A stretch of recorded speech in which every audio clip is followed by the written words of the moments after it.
Should be so kind. Tiens, di mengenai Oshivani itu ibine. Wapata tunuku, itakoto ne, upahao ati ne. Kivuna tato, ihe moigo.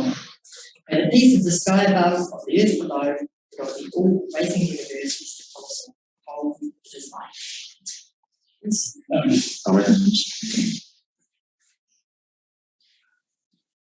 We have moved to apologies. We have apologies from Francois and Paul Medford. They're on the stewardship panel and can't join us today. Are there any other apologies? Thank you. So I'd like to move that the apologies be accepted. Councillor Neal, Councillor Davidson, those in favour? Aye. Thank you. The declaration of interests. It's team systems, and it's also been tabled here, so that if there's anything that's coming up that you have an interest in, our last meeting of the year, it'd be good to shortly find I had intended to start off with a bit of a sort of a 2-hour speech, but the agenda swelled in the last week, and so from a timing point of view, it's going to cut it down a bit. I'd like to start with a minute's silence for the passing of Queen Elizabeth, a great leader of the Commonwealth, and when it comes to service, I doubt that her contribution will ever be passed by anyone. Silence, please.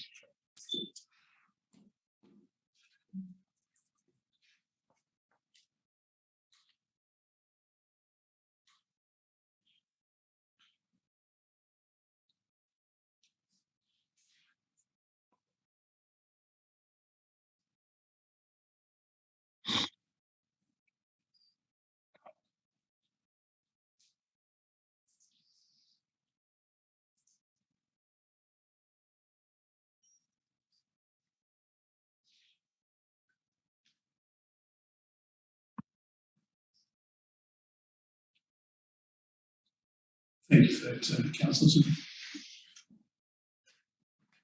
Now, the meeting today is being conducted under the rules set out in our standing orders, adopted by councillors at the beginning of each term. And it's something that is quite important for the smooth running of meetings. We haven't, in the last couple of years, we haven't really paid a great deal of attention to it. However, it's something that the next council will no doubt look at, and it certainly makes a big difference when you're trying to run a smooth meeting. This meeting is the last for the Triennium.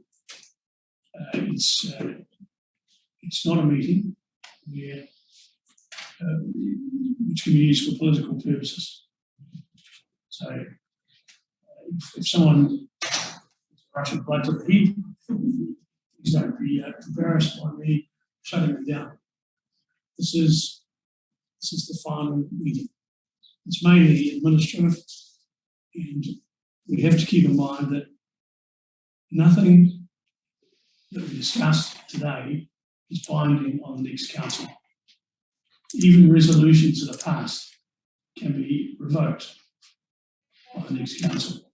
So it's a period in the election cycle that we need to take. We need to be aware of. I want to thank the staff. This election campaign has had some unfortunate things that have attacked members of the staff. It's all right to attack the chief executive because he's the only person that we employ, and he's got broad shoulders. But when members of the public or candidates attack members of the staff, it's completely unacceptable and not something that should be tolerated. And it's been, it's not huge, but it's out there. And to those candidates that have played a good, straight, clean game, and I see a couple of them in the room here, I see 3 of them in the room. Thank you. It's important. It's important going forward. So to the Chief Executive, Simon, I'm sure that the councillors will agree. It's been a pleasure to work with you. You've taken the role of Chief Executive with very little local government experience, and then upskilled. But of course, when you upskilled, we ended up with a Chief Executive with good local government experience and a great project person. So that's been huge for us. And Simon, thanks so much. I hope I haven't been too much of a nuisance, and certainly haven't. I've enjoyed working with you. No council or business can operate without good, strong financial controls. Now, the person in charge of the checkbook, in our case, it's Mr. Crane, they often come under attack because what we want as politicians and what the checkbook says, it's often different. And Leslie, you've upgraded our financial systems. There's been considerable investment in upgrading, and I want to congratulate you personally on it. It's been it's a very, very important part of council. To the other managers and Scott, it was good to get you on board. And so what we ended up with is quite a good team, and very specialised, and it's been great to work with you. The last one on the staff, it should have been the first one, of course, is Diane has been here Very much. well in 37 years. 59. I missed the last couple of years. March next year, Bruce. Yeah, 40 years. 39 years working for council. Now, I can tell you, I've had the privilege of being the mayor, and whenever something comes up that's impossible to find the answer to or impossible to find the details of, I sneak into Diane and say, what about this? And she'll say, well, actually, John Olsen. And the next thing you know, the information is sitting in front of you. And she's incredibly valuable staff member. And I know she'll never leave. I had the privilege of starting with Diane and finishing with Diane again. It was well over Then 20 years ago too, obviously. let's move on to our CCOs. Joanne, great chairman of the holding company.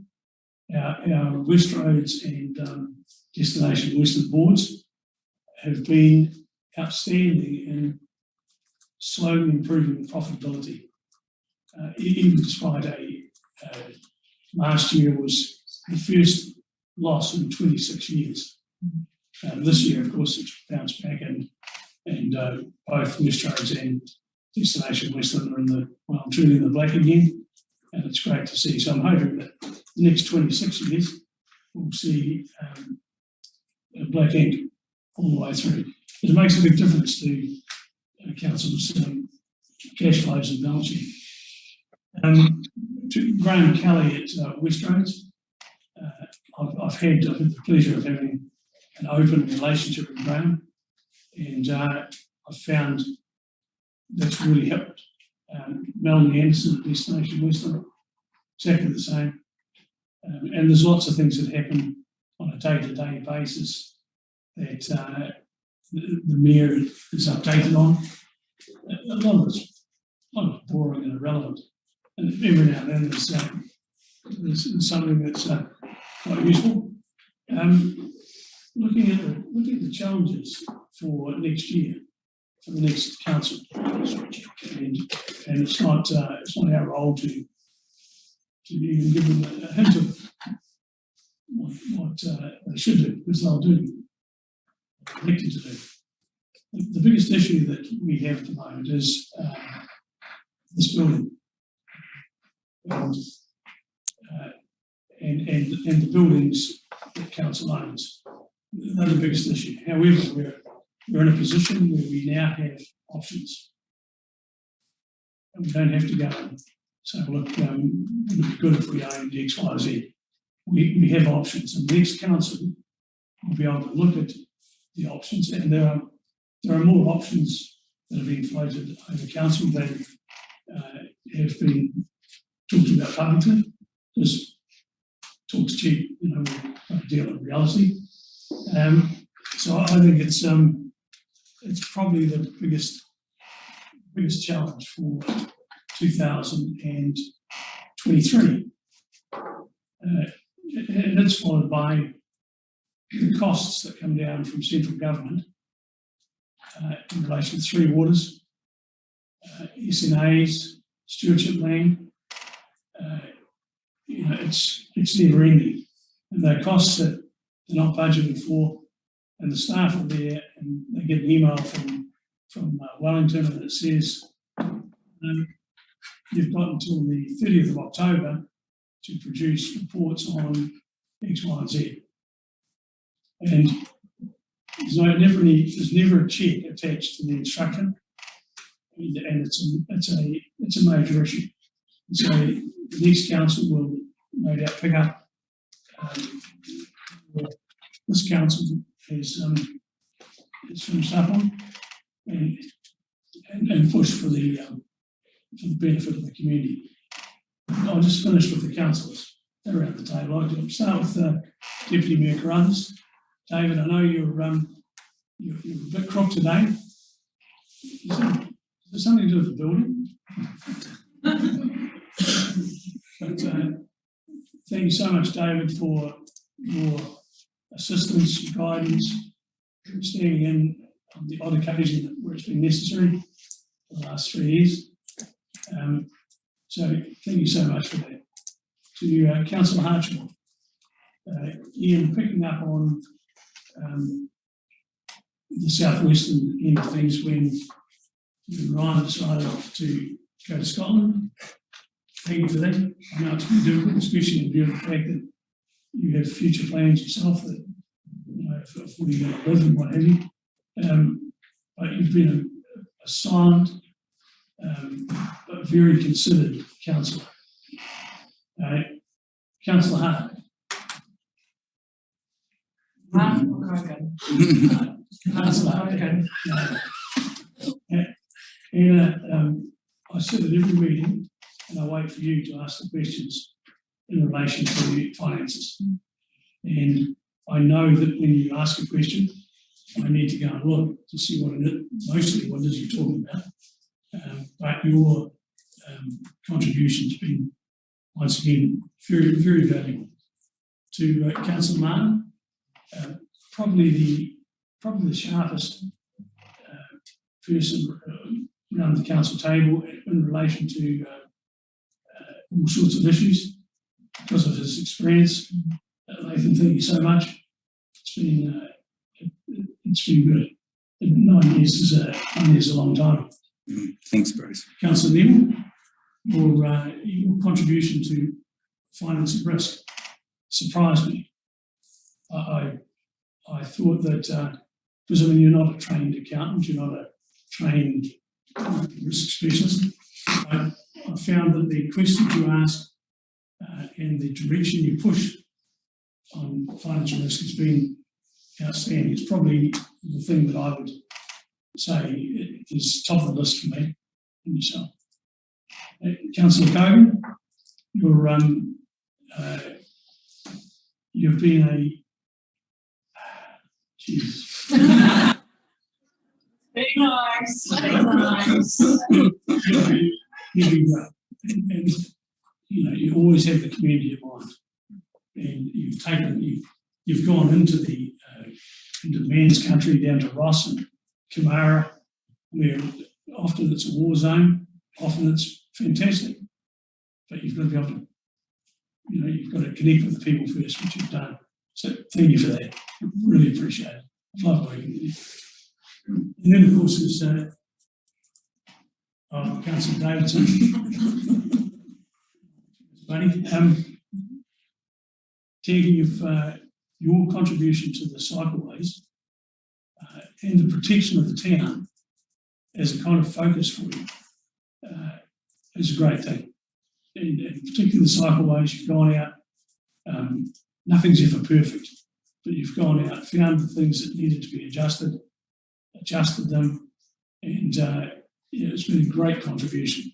And I'm sincerely hope that you will continue with that area because you're pretty jolly good at it. Have I missed anyone? Got everyone, haven't I? That's good. That's good. I'd like to, I want to make special mention to the relationship that council has with media, because it's not good enough. It's okay. It's okay, but it's not good enough. And I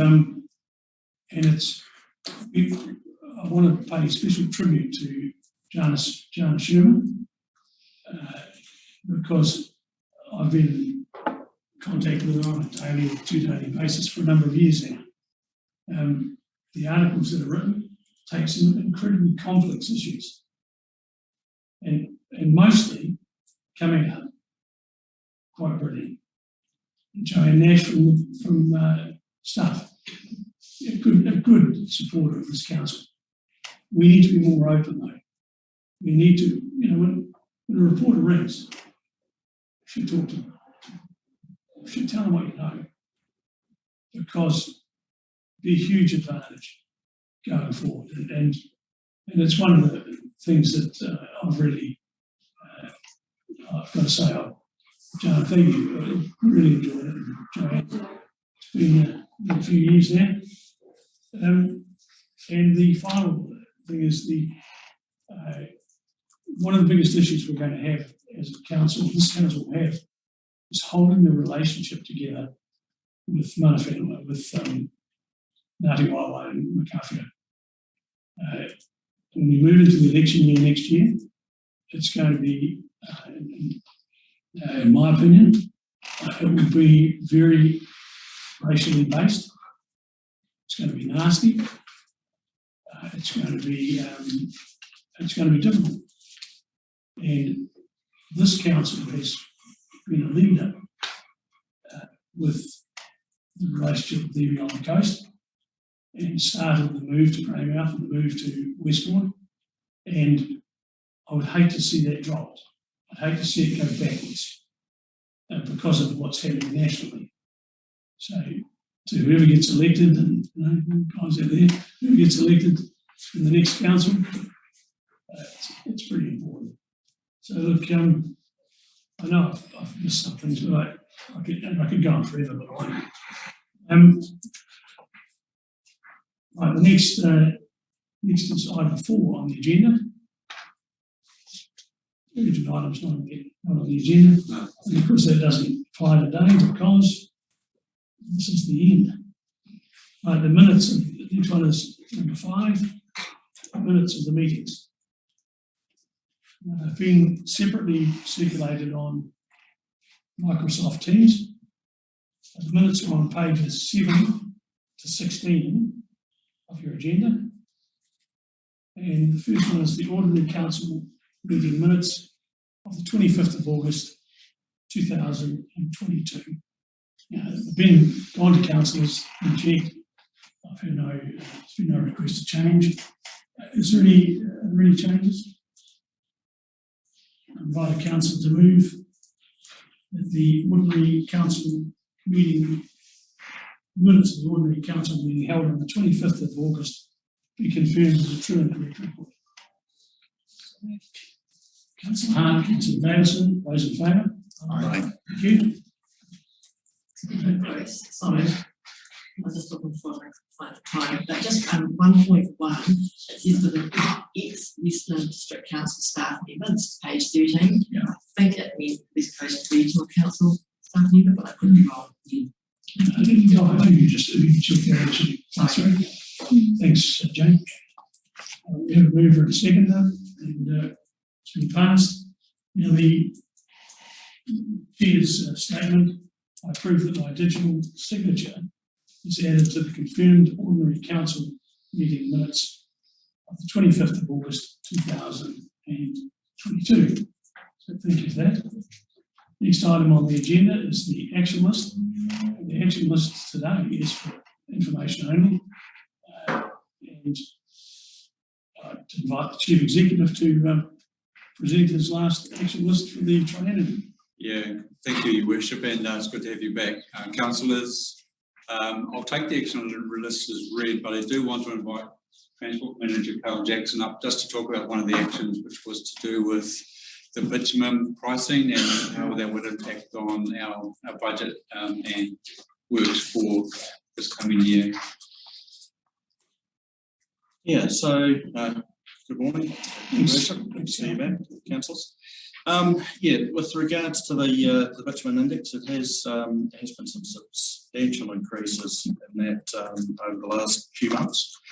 The current program that we've got committed for resurfacing is about 18 kilometres, which is about approximately 4 to 5% of our network. Our target is 6.5%, so we're short by about 5 kilometres. We are looking at alternative surfacings at the moment. So the program has been priced. It is towards that upper limit of what we've got available in budget. So we've actually gone back to the contractor and requested some revisions on some of the seal prices and surfacing types selected. So as a result of that, we'll have a slightly revised program. We're hoping to be able to increase that amount. But the way forward for us is to have a very much closer eye on surfacing that we do, and more active monitoring of what's going on. So it's a matter of cutting the cloth to suit. If we do have opportunities within other budgetary areas to enhance the sealing budgets, we can look to that, but we just need to understand that there'll be a consequence of that as well too on other activities that we might have planned. So that's the general direction going forward for us. Thanks, Carl. The councillors, any comments on that? It's a significant reduction. Your Worship, I just have a question about, if that's all right. Thanks, Carl. Is the plan inflation adjusted for the next 3 years? No, it does not account for inflation. That's something that we can't factor in at the time that we apply for those budgets. So our options are really to do less road sealing or rate 4 and meet the KPI. It's not necessarily rating for it. Like I said, there's opportunities to fund out of other activities within the transportation budget.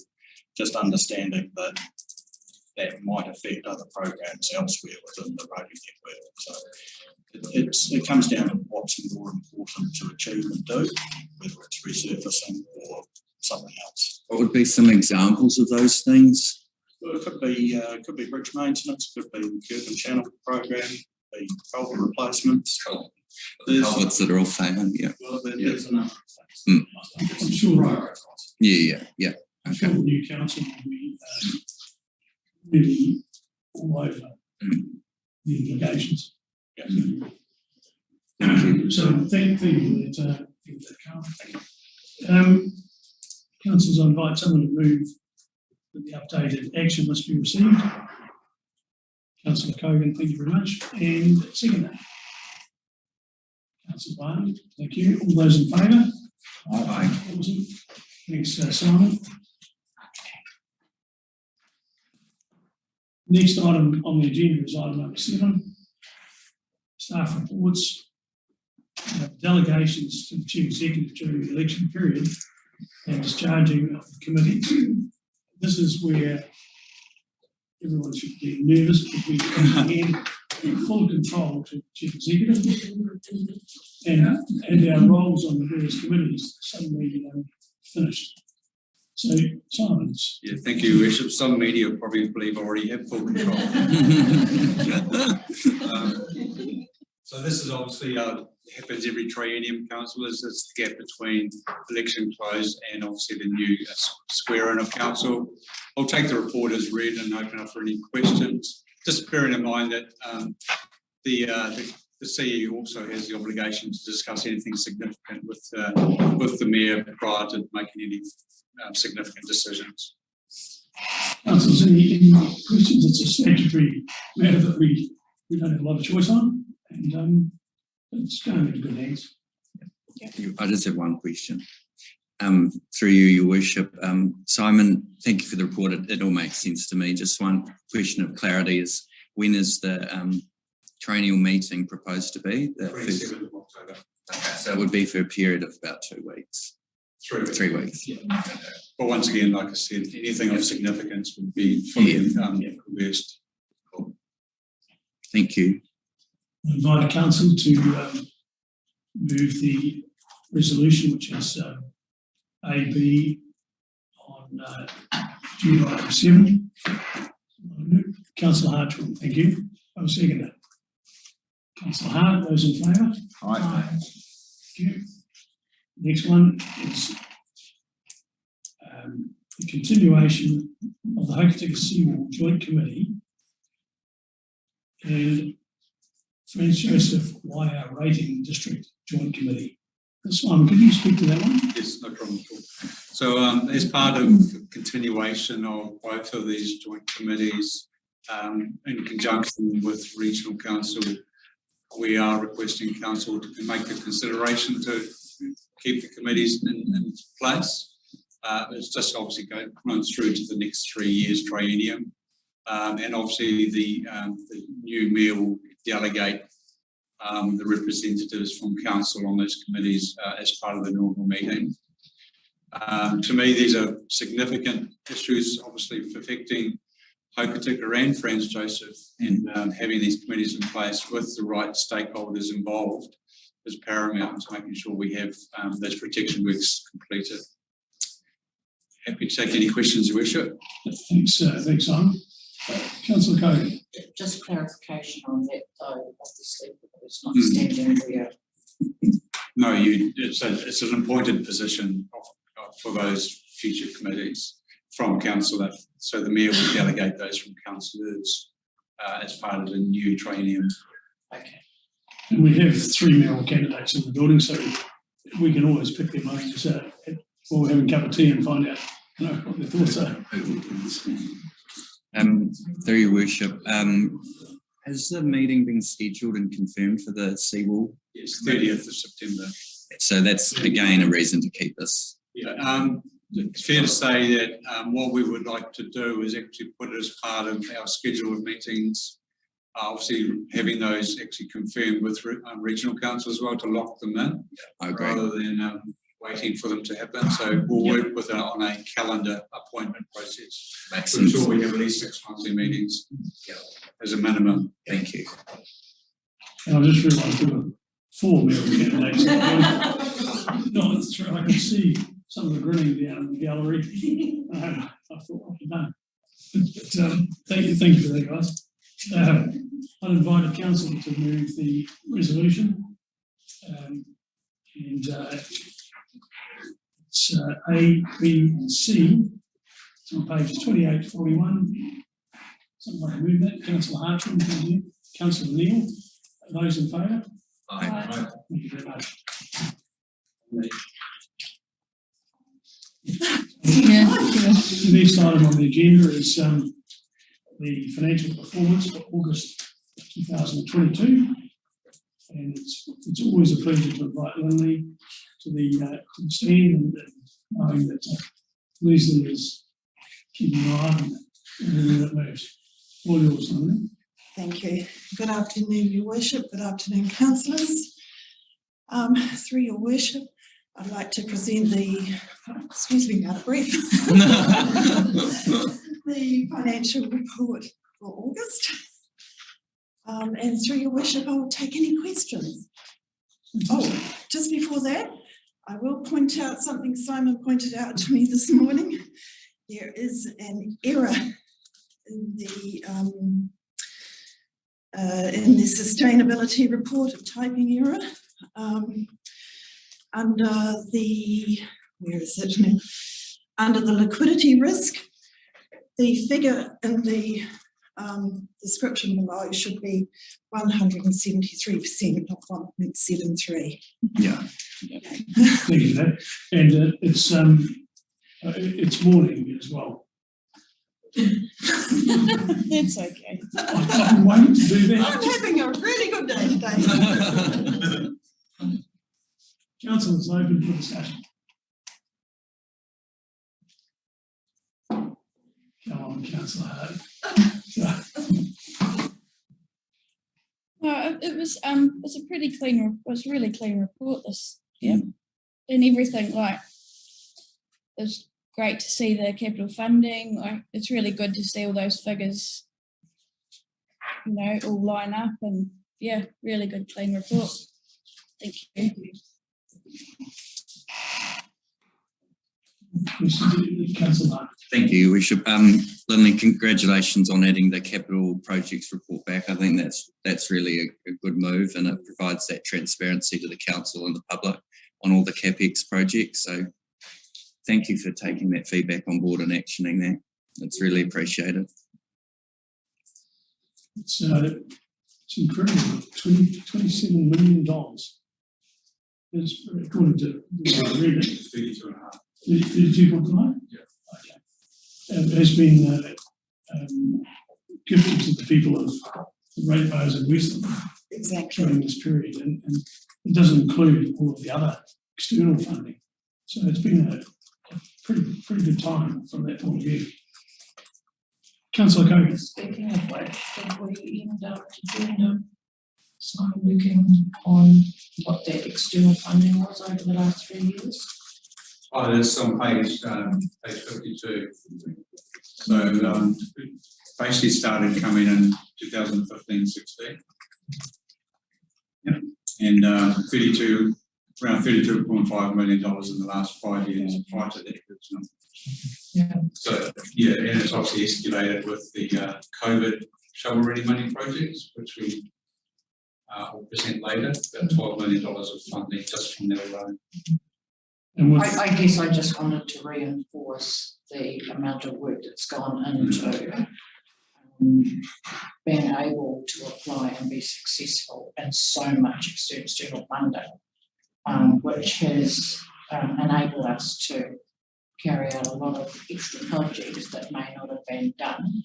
I think sometimes there's been confusion out there in the communities that it's ratepayer money that's paid for things that in actual fact it's been external funding that's paid for it. External funding was subsidised heavily by external funding, correct? Yeah. And a lot of this projects weren't actually on our capital plan anyway, so it's on top of what council is actually delivering. So. And Westland's been a recipient of over 175 million of external funding, not the council itself, but Westland and PGF, all sorts of projects. COVID has been a great thing for Westland, in my view. Great thing. And having had it, Not that great. Right.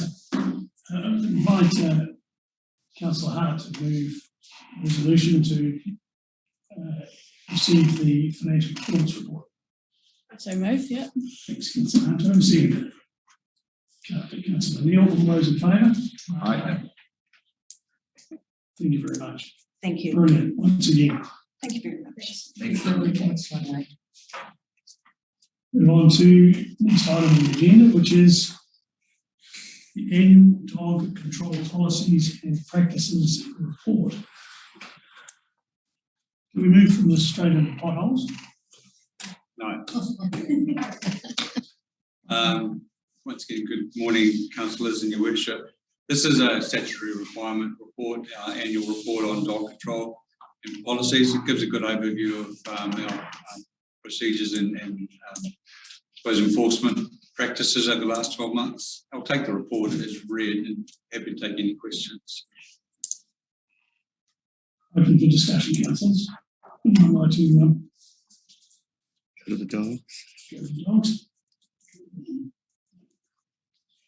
By the council to move that the report be received and that B, C and D will be adopted.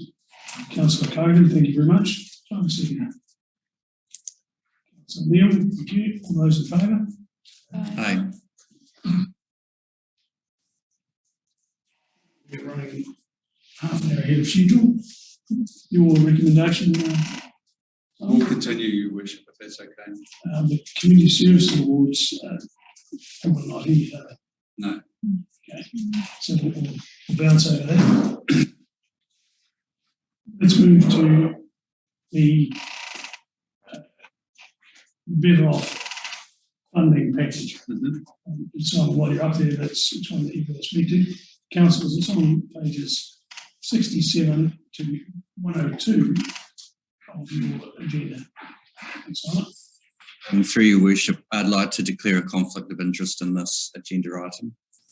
It's noted in the agenda report that we haven't had input, both Councillor Neil and myself, into proposed projects that have come forward with from organisations that we're members of, and I feel that I need to declare my interest and will not be participating in the discussion or decision making around this agenda item. Thank you. I'm quite happy to leave the chambers too if His Worship seems that is appropriate. I don't think it's appropriate, and yes, but no contribution to the discussion. Appreciate it as well.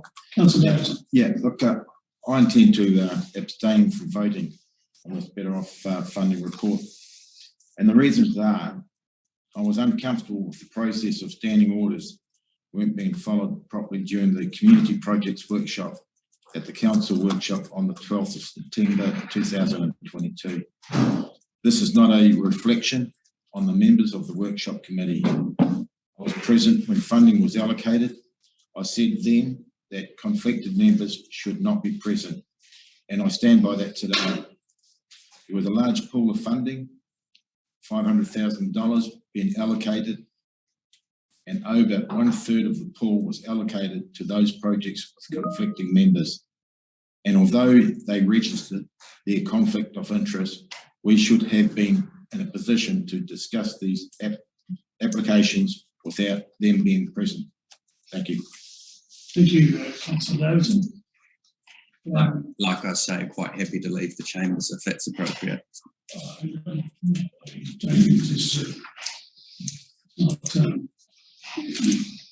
neither of the conflicted people have personal benefits from what's been approved.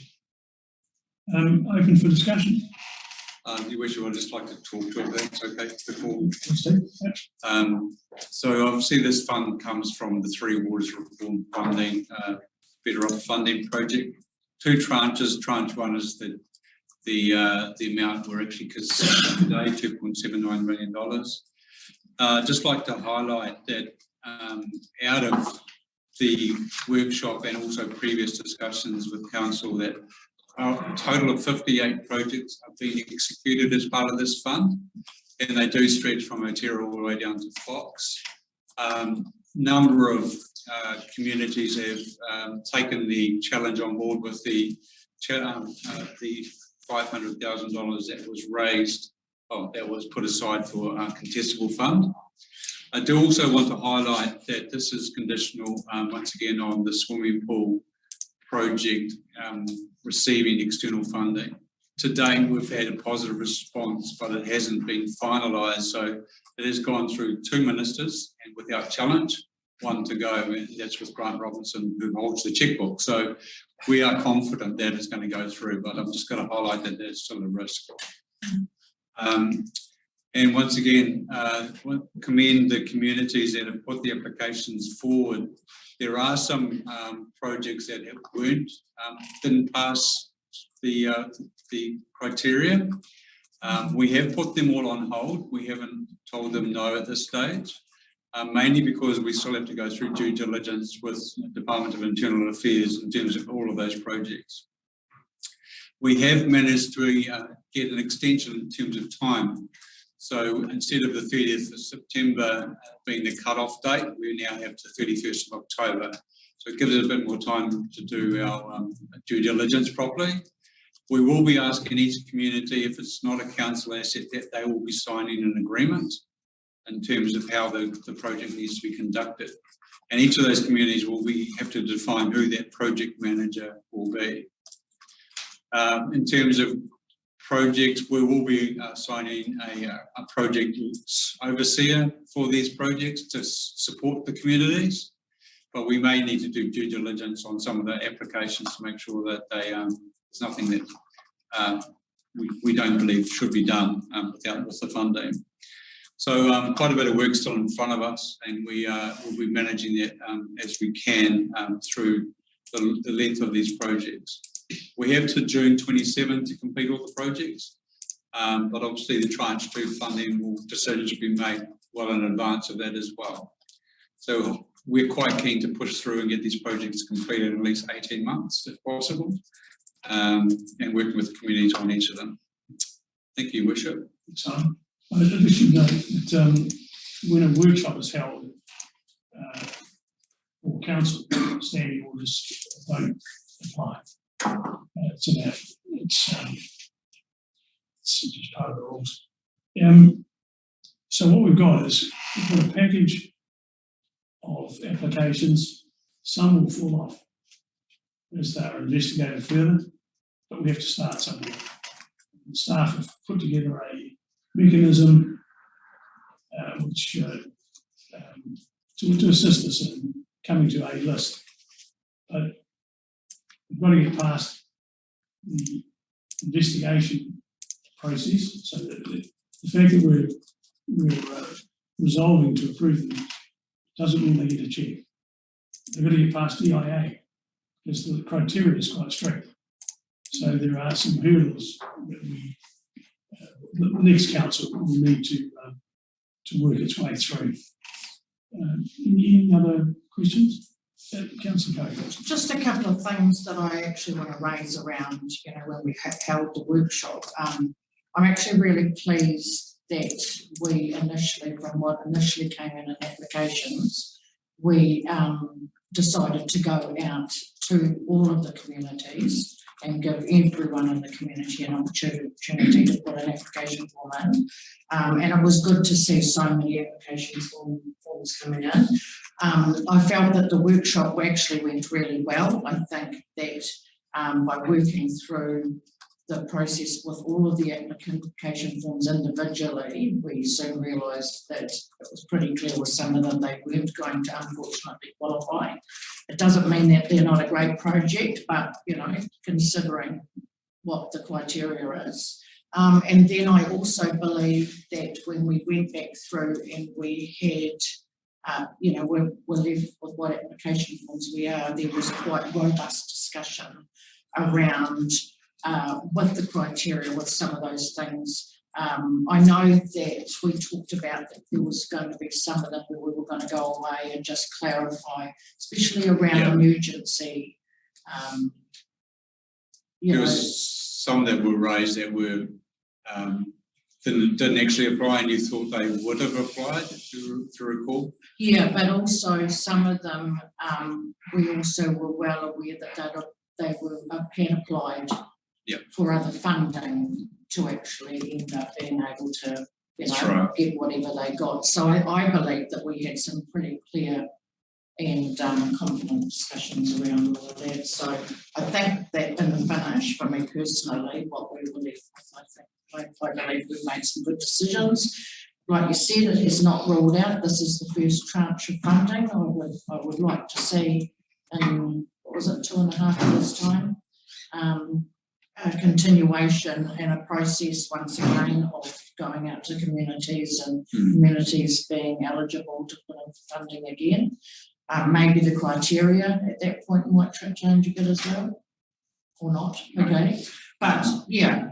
So the new, obviously that's a role for the new council when they get in. But it's pretty exciting when you look at what we've been left with, and that is tagged, and hopefully if they are successful for those communities, then it's going to be a real injection for quite an exciting injection for them that they may not have got. Any other queries, councillors? Councillor Hart. Just for your worship, I'm pleased that you've pointed out that this isn't, you've still got the checks and balances beyond this meeting here to make sure everything's. Just to reinforce, any project that is not a council asset and needs run by the community will require an agreement in place between council and that end organisation, and to make sure we're very clear in terms of the outcomes of funding.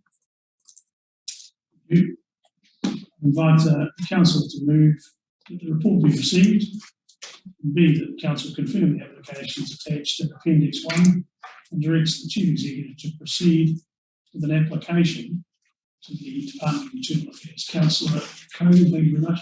Councillor Hartshaw, those in favour? Please note in the minutes that you won't hear me. I'll move on to the next item on the agenda, which is the annual report of the work of the Audit and Risk Committee for the period 1st of August 2021 and 31st of July 2022. And there's the fund. Thank you, Your Worship. I'll take the report as being read, but first of all, just apologies from the Chair of the Audit and Risk Committee who was unable to attend today. The report basically is just an update of all the work that they've undertaken through the committee during the last 12 months. Take any questions? Open for discussion, council. Okay. I still want to reinforce through being presented with that yeah, I believe there should have been communication around this committee and all of the things that were raised that as a council we should have. So you didn't get the minutes that were on Teams from all those meetings? No, previous to her coming along and presenting. We did get a report on all of the risks, yes, that were out there. It would have been good to have had that conversation with the Audit and Risk Committee meeting much prior to what we did, which was getting close to the end of this training. Yeah, but the minutes were provided to councillors on Teams every time the meeting was undertaken. Yeah, I understand that. So I understand that, but a good opportunity to actually bring that forward at that time, and we could have brought We'll just move on to you. from that one, councillors. Yeah. Points taken for the next. Yeah, that point can be please taken on there, that it needs to be presented.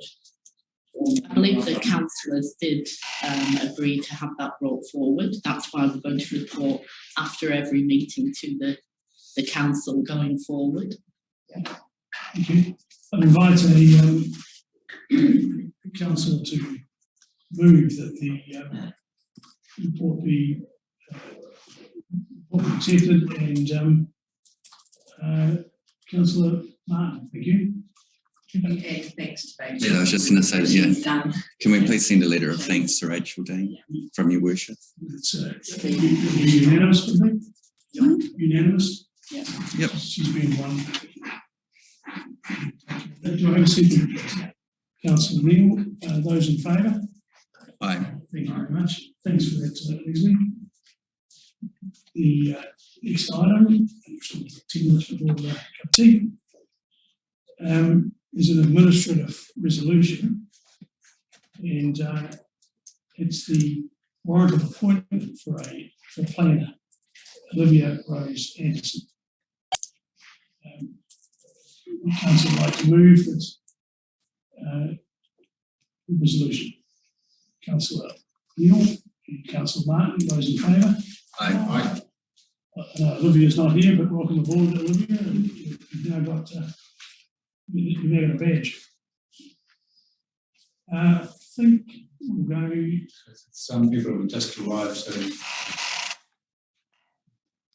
it won't be far away from potentially the community services.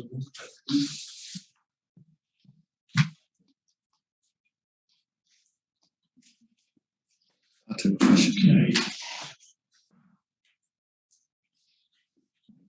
You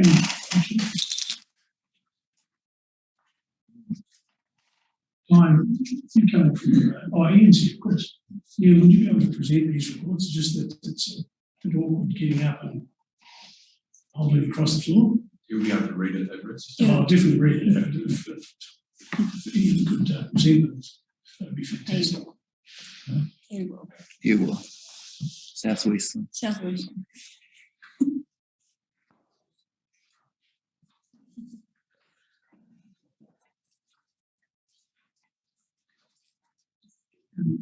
You want to be able to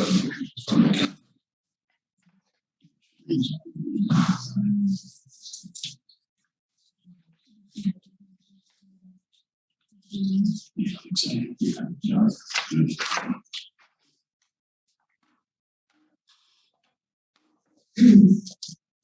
It's a pleasure to have Dave Nolan in the chambers and for this community service award. Welcome, Dave.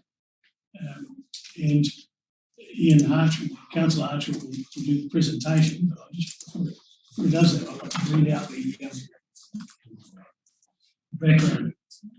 Dave Nolan of Wataroa is one of those people who has worked tirelessly for his community, being involved in or supported almost every community project in Wataroa over the last 2 decades. In fact, I believe he has sometimes been called the mayor of Wataroa. Dave is a community-driven individual and has always had the interests of Wataroa at heart. The community say, if Dave says he will do something, you can take it to the bank. Dave will get it done. Dave has been chairman of the Wataroa Community Association for 9 years, liaising with council staff and tirelessly ensuring Wataroa needs were known. Dave retired from the chair position of the Wataroa Community Association at the recent AGM. During his time as chairperson, he was involved with the Wataroa Hall upgrade, a huge project, which has resulted in a very valuable and viable asset for the Wataroa community. Dave lobbied for the playground upgrade at Robinson Park, the new public toilets, and monitored this through to its completion.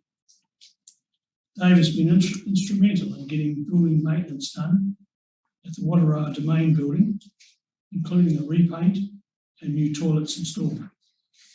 Dave has also been involved with the Southwestern AMP Show Committee for approximately 20 years. And as anyone who's been to the Southwestern AMP Show will see that Dave is a very visible presence and a driving force on the day. Communities need members who are capable and passionate about where they live. It's a great pleasure to present this Community Service Award to Dave Nolan in recognition of his many years of service to the Wataroa community. Thanks, Ian.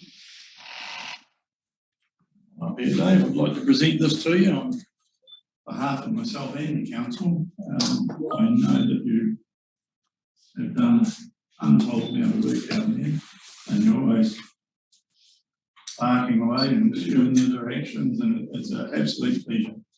Yeah. But you couldn't do that. You can feel like yourself, but you couldn't do it without support of the locals that have helped you. So, you know, like it's on behalf of the small group of people that form our committee. I accept this training as recommendation. It's good. Thank you.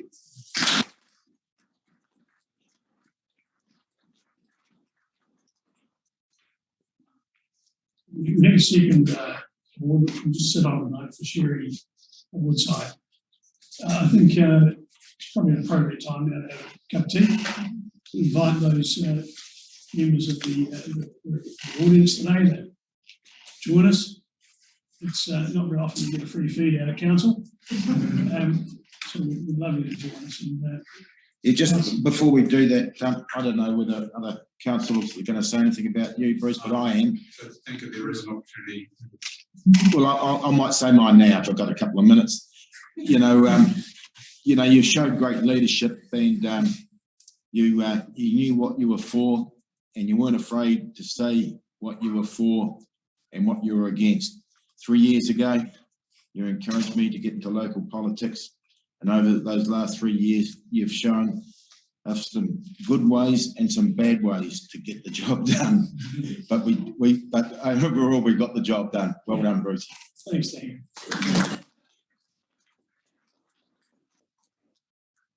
Hey, on your ring.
Ian Hartwell.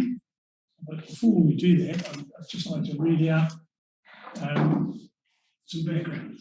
Sherry, would you like to come up, Sherry? It's pretty shy. And stand and give. I understand, and yeah.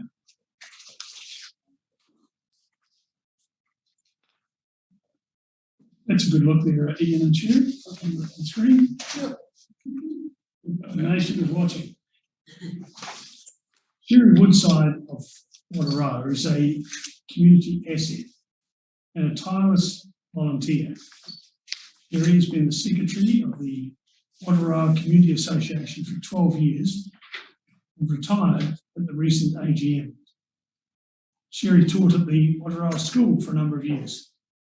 Her retirement was just as busy taking up many community roles and always a volunteer at community events and activities. Sherry is described as capable, energetic, compassionate, caring, and a gift to the Wataroa community. She's worked through the endless paperwork of the Wataroa Hall upgrade, a huge project for a small community, and this was followed by numerous funding applications for the add-ons to fit out the hall, the committee room, and the kitchen. No small task to anyone who has filled out and written funding applications. For over 15 years, Sherry has volunteered her time to teach school-aged children how to crochet, showing patience and celebrating children's success. Cancer Society Daffodil Day always sees Sherry as a volunteer, a regular volunteer in fact, in all activities. It is known when the community has needed her that Sherry is a willing volunteer and a helper with the well-being of the community at heart. Communities need volunteers like Sherry Woodside. They're the glue that hold the communities together to be successful, vibrant places to live, work and play.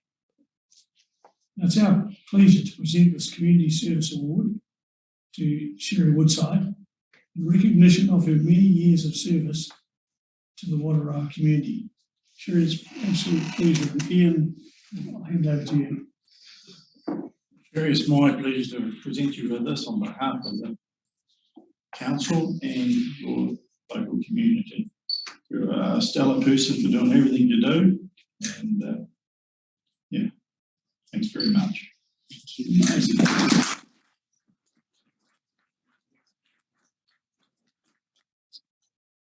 Can we get a quick photo of Dave and share it again?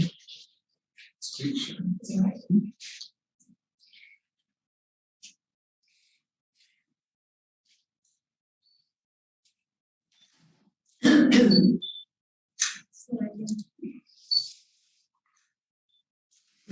Everything's together.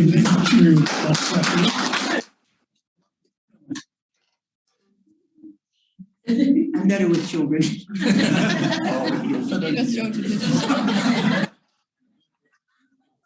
idea. It's a privilege and it's an honor to serve a community like Wataroa. They're a fantastic bunch of people, warm, welcoming, and caring. So it's my pleasure and my honor, and I'll continue. So thank you. Thank you.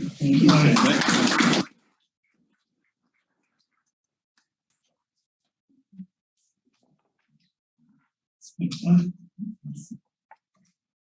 We're on to the next item on the agenda, which are nowhere as good as Community Service Awards. These are, although this one's not too bad.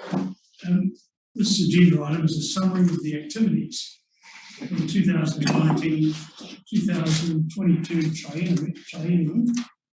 And Simon, you've been here overseeing this now for some time. It's in your hands. Yes, thank you, Your Worship. It's my second round of Triennium. So what we didn't do last time, as an executive team, we reflected on the last 3 years. So we thought we'd better present to council in terms of what has actually happened in the last 3 years. and what the achievements have been in a positive light. Just to obviously reflect also to our communities the work that council and councillors and staff actually do within the building.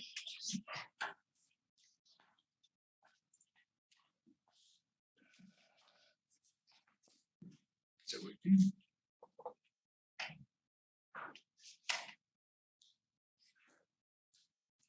Do you want me to? Yeah, sorry, not working. This is obviously just for your reference. We're not requesting a Q&A that comes out the other side of it. So next slide. Anna, would you like to talk to the building department's achievements? Good morning, everyone. Welcome to your last, some of you are going Houston. So just regarding the building department, we have, as you can see on the screen, sorry, I just ran up the stairs to get here on time. Over the last 3 financial years, we've had a real steady increase in building consent numbers and in the amount of value of those building consents, which is showing that there's a really good amount of investment going on around the district at the moment. The only issue that we do have is sometimes with the increase in consent numbers and the complexity of the consents, we are actually slowly dropping back on the time it takes to process. So last financial year, we received 303 building consents, whereas the financial year before, 266. Of those 303 that we received last financial year, the bulk of those were houses. So we issued 96 new house consents for the district, as opposed to 56 the year before. So it does create quite a large amount of extra work. Page, please, Susie. The ongoing challenges that the building consent team or the building consent authority faces is we have a constant legislation and building code changes across the entire industry. That includes not just building consents, but other functions that we carry out, which is with regard to things like earthquake prone buildings. So over the last 3 years, we've had to go through a massive amount of body of work to identify the buildings that meet the criteria of the new Amendment Act and identify those owners of what their requirements are going forward for seismic stuff. That's non-chargeable work and is to be undertaken on top of the building consents that we already process and inspect. There's also notices to fix, and the building code has got massive changes coming up in the next 6 to 12 months that are going to need a lot of training for the actual staff themselves. Recruiting and retaining staff. So to be a building control officer that processes or inspects, you must have a qualification and a technical competency. So every year we're assessed for competency, and we have to tick a whole heap of boxes and demonstrate that we have the knowledge to be processing and inspecting the buildings that we're dealing with. There is a critical nationwide shortage of building control officers throughout the country, and with MB creating, and the government creating their own consent authority, which is called Consentium, some of you will know them as Kia Ora. They are also recruiting from the small pool of building control officers and inspectors that we have around New Zealand. And as we all know, with a supply shortage of people, becomes a higher demand for salaries. So some of the organisations like Consentium are offering an extremely attractive remuneration compared to what council offers, which unfortunately means the pool gets smaller and smaller. Ever increasing costs and time to train staff and lack of training providers. We don't have a list created by MB to say these are the people that can demonstrate training to you to an acceptable standard.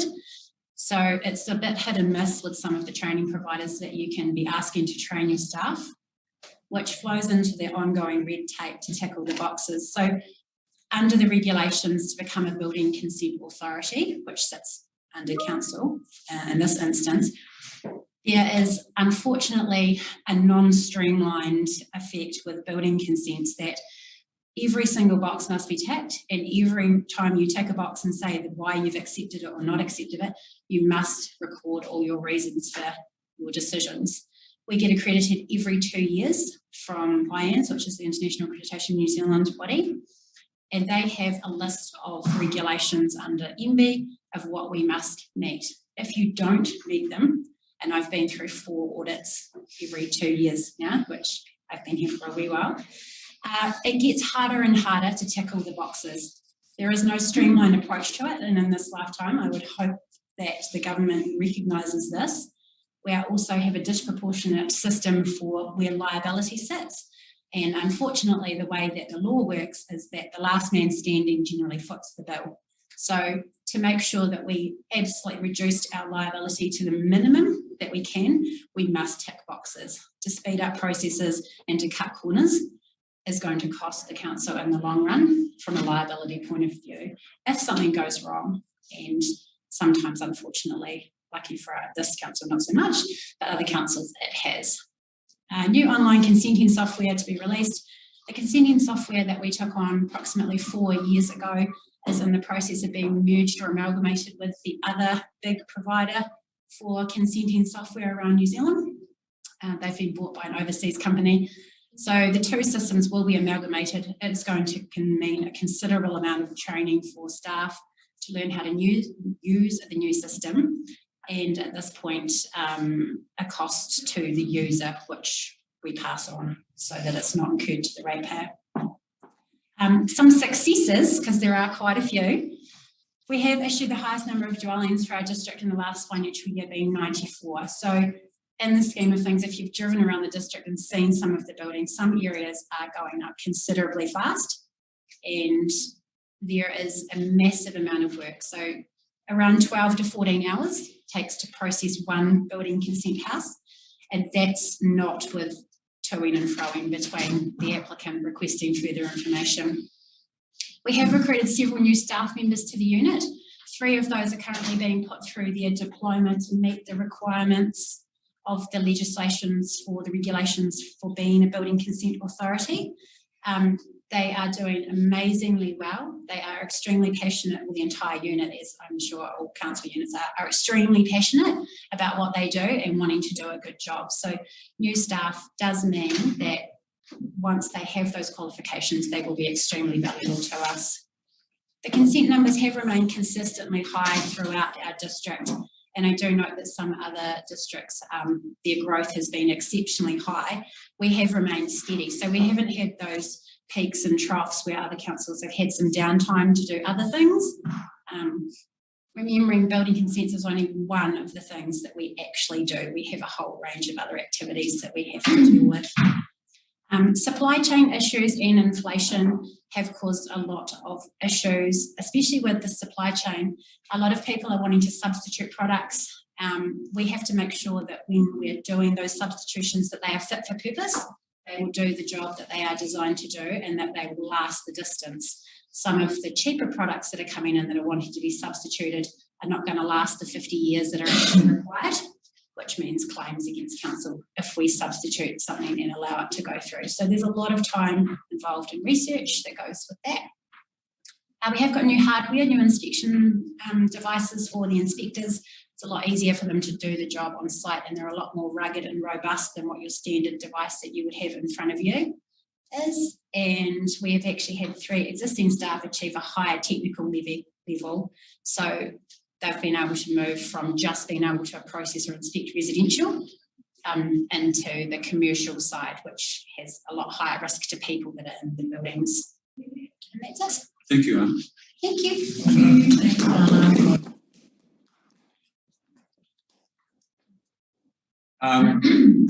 So while we're running through in terms of different portfolios, so in the regulatory space, so community services is another part of the regulatory space. So the Township Development Fund, I think this is a success for the communities. Obviously, this is a community initiative in terms of the funding allocations to those various communities. The community advisor works closely with those communities to achieve their goals. When we reflect on the last 3 years, the focus has been definitely on the community halls, tracks and walks. We've had AED units going out to the communities, planting, speed indicators, and setting up our community response groups. So a very, I suppose, a good mechanism for the communities to leverage some of their ambitions. And obviously now that we have the better off funding, we can actually accelerate some of that. Once you take your mouse off, you actually, can you put the mouse on this? Oh, yeah. Just click on it. There you go. Sorry.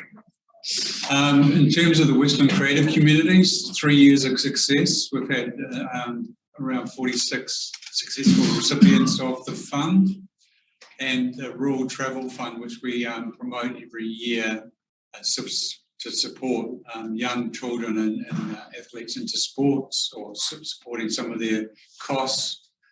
This year, last year we had 6 recipients of that. I'll invite Charlotte up to talk about these jobs. Morning, everybody. Thank you for giving me the opportunity to speak to this. So I'm Charlotte. I'm managing the Mayor's Task Force for Jobs Fund here in Westland. The fund came about 20 years ago by some mayors around the country wanting to support young people, so youth into employment from 16 to 24 years old. That fund was reignited in the wake of COVID-19, and our community was granted $500,000. So that was a pretty big win for us. We were tasked with the task, I guess, of supporting 50 people into 50 jobs. So part of that fund was to help small businesses with getting people back on board after COVID-19, helping people helping small businesses bring in people from outside of the district to fill hard to fill positions, as well as that core foundation of the 16 to 24-year-old cohort getting into work. We exceeded that 50 target slightly, and we achieved 117 positions. So that was pretty good in that first year, and 70 industry training positions, training opportunities that weren't otherwise offered here on the West Coast. Because as you know, we are a little bit more isolated than our larger centres. So this was a really good opportunity to use this money in supporting young people and people looking for jobs. In the last fiscal, we were again offered, so we got another $200,000 in that year. In the last fiscal, we were offered another $500,000 for the same reason. We had put together the youth employability program, which was a real success. Brought on a youth employability facilitator for that, and we also put together a careers day, which again was pretty successful. It was awesome. So we've had a lot of wins. I've taken on another couple of people, and we have moved, well, temporarily, I guess, over to the Paki Waitara building, and we're extending that. So we've had a $1.2 million investment into employment here in Westland, and we've had another $450,000 offered to us for this year. So it's been an incredible program, and it's really positive as well. So I think that's some of the things that we do have to celebrate, is the positive things that are coming out of our community. We have noticed that after COVID-19, some of our youth, I'm getting a lot more youth come through, looking for jobs and not quite knowing where they want to go. So we have seen that shift. So that will have a bit of an impact on our community. So over the last 2 weeks, I've had 16 people come to us looking for jobs under the age of 24. So we'll continue on the program and hopefully get the support in the upcoming years to carry this on. So thank you.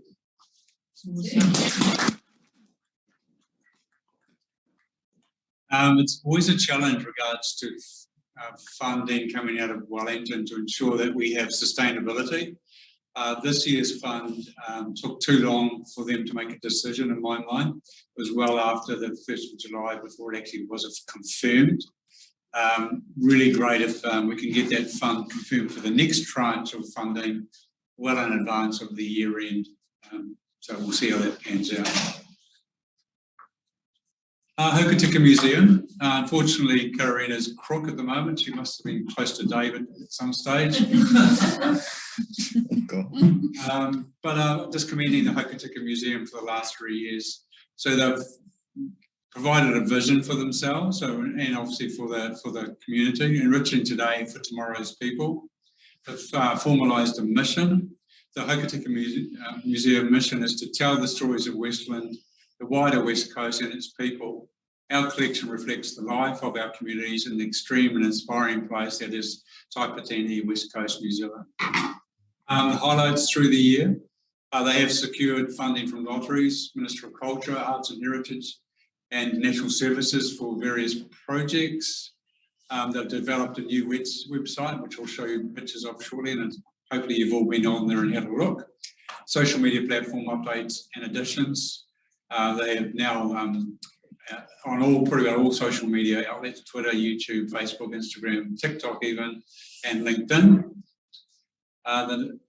Try and pronounce this correctly. Whakatara Turanga project, the Te Wata Nui project collections and research facility. They've managed to secure the Luminaries BBC costume collection, which is obviously a significant asset for the community and for council. Collection readiness projects well underway, supporting the Matariki events. And they're now obviously holding some in-community videos and initiatives. Other challenges, obviously very similar theme, limited staffing. We only have one full-time member within the museum team, the rest are part-time. Limited OPEX and CAPEX to support BA and future aspirational projects, and limited in applying for external funding. This is what we talked to council a few months ago regarding the ability of the museum can't apply for some allocations of funding because it's not a trust, but we will bring that to the new council for consideration. And some of the examples of the social media and the website rebranding exercises they've undertaken.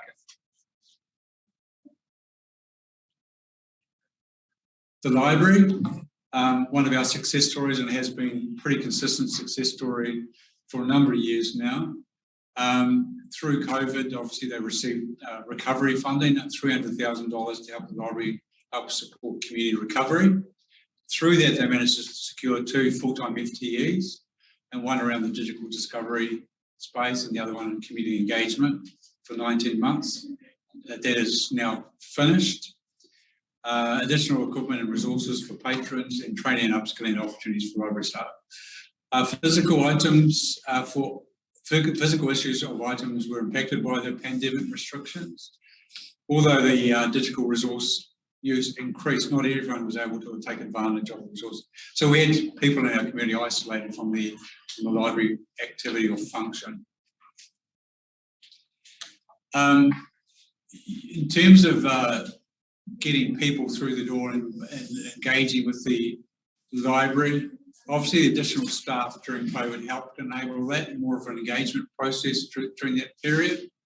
Unfortunately, customer satisfaction dropped to 91%, where it's usually above 95%. And that was mainly because of our COVID-related restrictions to library access. Obviously, that's quite a divisive subject to talk about. But there was a lot of great feedback during the last 3 years, and obviously you can see some of the wordsmithing that came in terms of our library survey in 2022. I just want to highlight what the pandemic has done in terms of the library, the face of the library. Changed the way the library is utilised, utilising contactless options or choosing to visit briefly. As New Zealand is learning to live with COVID, the community, we are beginning to see people return back to the library, which is fantastic. Our spaces are safe places to work, relax, discover and socialise, and use all sectors of our community.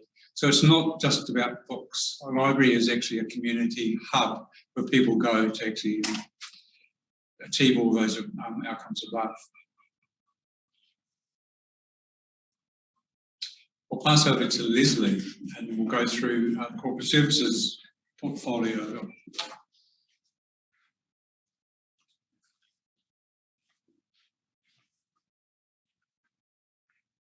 So within my group, we have information management, IT, finance, strategy and communications, and customer service. Information management is actually more important, I feel, than a lot of the other areas at this time. It's where we can make a lot of big wins with customer service, with improving processes within council and outside of council. So it's where I'm giving quite a lot of my time at the moment. The team, which consists of 2 people at the moment, one of those is working on digitising property files. The other one is looking at all the processes that we have within council. So it's a very, very small team. As you can see from those statistics, we are now starting to get some processes online, which is a real win for us in customer service, particularly you thinking somebody in Hass that wants to re-register their dog. They don't have to make that journey up to the council offices to do that. So that's a big win for us. And what I want to say at this point is, certainly at this stage within this, we've got to look at this from a customer service point of view rather than a cost saving point of view. So those things could potentially look to come to the forefront later on, but we certainly need to get these processes up and running and getting more input into it before that will happen. So this, it might look simple. We put a few processes online. The back end of this takes a lot of work. So one person doing all this workflow in the background, making sure everything gets to everybody that it needs to get to, is quite a big process. But behind that as well, the internal processes, it means reviewing those processes. So it's not just a digital transformation, it's actually a business transformation. We don't want to digitize inefficient processes. So this is a huge, huge, huge bank of work that we're undertaking at the moment. It's gaining traction within council staff as well. And as I said, I've got one person, two people really on this project, and we've got reams and reams of things now that people are coming saying, can we do this? Can we do this? So having to manage all those priorities and expectations internally is quite difficult as well.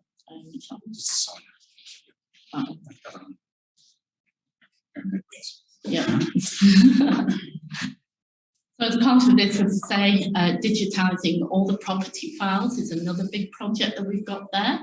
And one of the two people I have is working very hard on this project. We've got some really good software at the moment, which is, it's kind of learning about our property files at the moment. So it's running and learning what it needs to do and how it needs to classify those files. So we're really looking forward to that being up and running, because that will save a huge amount of time for people who are actually digitising those files, because it will be able to put that metadata in itself without us sitting there and entering it. So that's another big project. And it'll, again, that will be really good for customer service, means turnaround of getting property files much quicker. We're also looking at all our paperwork, and we're either sending it off to Iron Mountain in Christchurch to be stored in proper facilities where it needs to be kept, or we're doing what is called sentencing. And yes, that's sentencing to death, so destruction. So where we can actually destroy it, we're getting rid of it before we have to send it away. So that's, it's a really big project, and it's quite exciting, I believe. Information can be exciting. So that falls in line with information technology. So we've moved our teams and our staff over to a mobile workforce, so that through our programme of replacing equipment, we've moved staff onto laptops, mobile phones, and we now use Zoom phone for our telephone network and also our meeting systems as well. That was quite a big body of work that undertook, but staff are available 24/7 with this system, able to work if this building is not able to be worked in. We've also got an IT service request system now for logging any IT issues within that staff have, and that way our IT team can keep on top of all the issues, and they can prioritise to ensure that everybody is able to work. And that is, we've got a service level agreement behind that internally, which is also, we're starting to actually meet those levels. Live streaming council and committee meetings, that's been going for some time. We're still working on enhancing that. We've got our Wirecast, which enables us to state what is being talked about at the time, but we're also at the moment looking at the sound system that sits alongside that. We've got an IT strategy which is future focused, so looking at business needs into the future, and that includes things such as cloud technology. So that means losing servers within house, which is also very good for resilience. As I have said earlier, key challenges really is people, not having a big team for this, and also capability within council as well, as far as IT is concerned. We have to work on that one as well. Cybercrime is another one that we have to really work, training staff constantly, because crime changes. And councillors, yeah, because they find different ways to scam you all the time. So strategy and communications, Emma, who is the only employee in that position in my team. She leads quite a lot of projects. She doesn't just put out media releases and good news stories. That's an area we're really trying to enhance and get moving more. And to do that, we are also shortly going to be utilising our information management processes. She also leads the statutory reporting, so the long-term plan and all the communications behind that. She has quite a broad span of activities that she carries out, media releases, Westland Matters. A lot of this also requires input from other areas of council, which can be quite challenging sometimes when everybody's busy. And also privacy, she's a privacy officer within council. So yeah, that's ongoing challenges, is getting those good news stories out there to the media, because we want to celebrate the good work we're doing. As we've said earlier today in one of our reports, all the funding we've got from our capital projects recently, those are good news stories that we really want to get out there. As I say, it can be quite difficult. And finance, customer service. Well, finance is finance, but we are developing our IBIS system, and that's really been a godsend for us with all our reporting. We've recently developed the IBIS interactive system, which means that we have a much more efficient process for collecting budgets from activity managers within council. So instead of them filling in a spreadsheet and then us taking that and filling in something else, they're now able to use interactive to automatically put those budgets into our system. And they're reviewed before they're accepted, of course. But yeah, and IBIS, I've spoken with IBIS recently, and they've got a really big programme of work that they're really looking forward to talking to us about. So yeah, it's a great system, great company, loved working with them. So finance as well, we've met all our statutory deadlines, and we've also had unqualified audit reports. So that is really good. Staffing is a key issue. Getting professional people is quite hard. We do have a vacancy at the moment. The Three Waters work does take a lot of our time and will do for some time to come. We've got a new audit firm, which you would think audit is audit, but actually audit firms work differently. It's a new firm. We don't know them. They don't know us. So that means there's got to be a lot more work and deeper dives into everything. So far, so good with them. They've been quite good. So upcoming future work, just carry on with the reporting and enhancing that customer service through our information management. Thank you, Leslie. Well, I'll bring Scott up and we'll run through this together. So this is the district assets function of council. Bill, do you want to come up as well? No? So a lot going on in this space, and a lot of it is, we've already discussed earlier today, hinged around a lot of the funding, external funding that was made available. So the shovel ready projects, we received $12 million to do 5 projects. The swimming pool, so stage 1 of the swimming pool is completed. As you're aware, stage 2 is still, we haven't spent all the money for the shovel ready money, but stage 2 is dependent on decision in Wellington. Cron Street, well done to that project, completed on time and in budget. Old Christchurch Road, didn't achieve the expectation in terms of length of project, but still created a very good high quality job. We will always keep our eye out for further funding to finish that. We need about another $4 million to complete Old Christchurch Road. So pretty well what we got again to complete that whole work.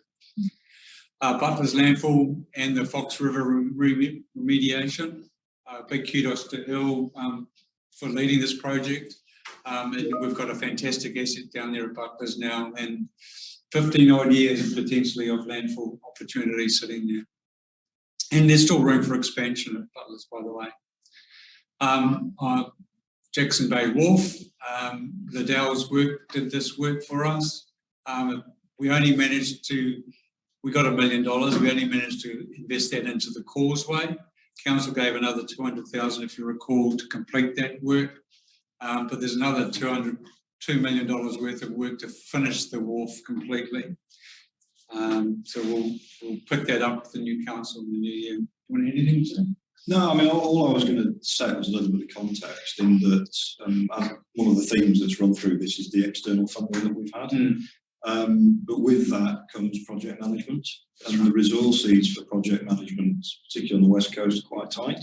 So whilst we did have some external support, actually the vast majority of these projects were delivered by day-to-day operational team, in amongst other things.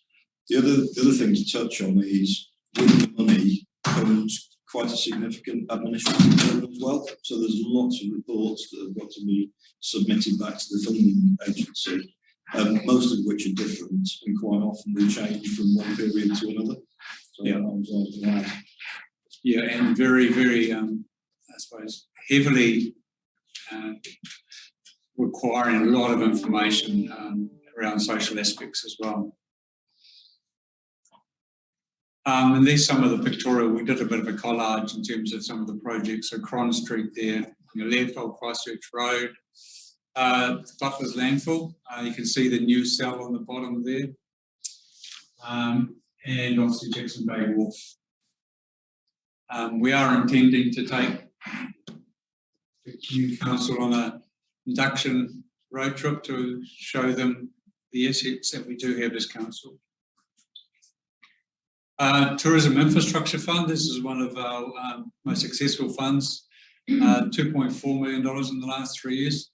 I won't go through every project there, but you can see there's about 13 projects that we actually managed to achieve through the funding.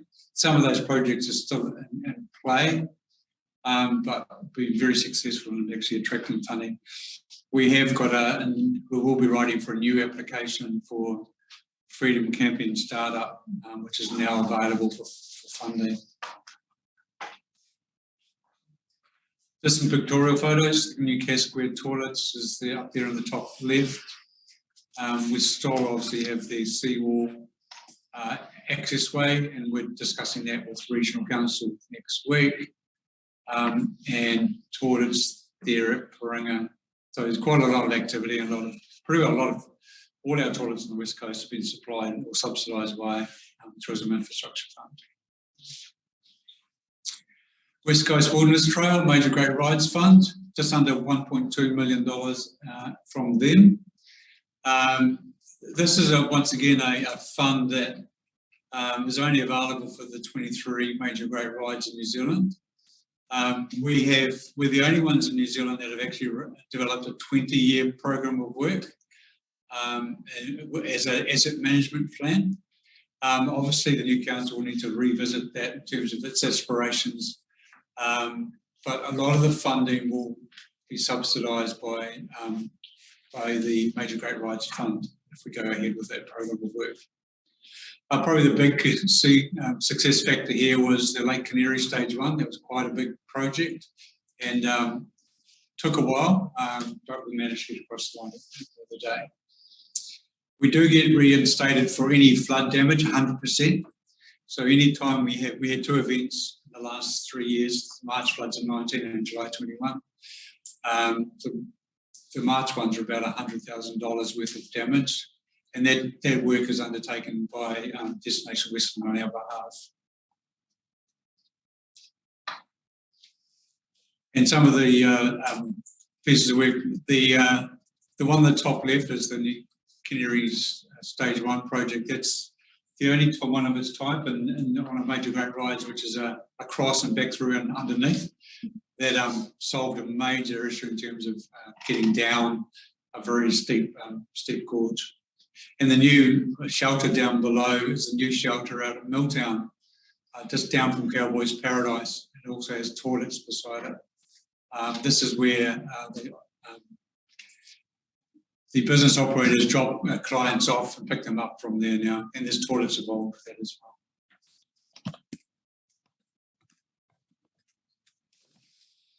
PGF fund, as you know, we got just over $1 million to upgrade community halls and some infrastructure works around memorials. So we did quite a bit of work, and that's going to be continued on with the latest community halls allocation with better off funding.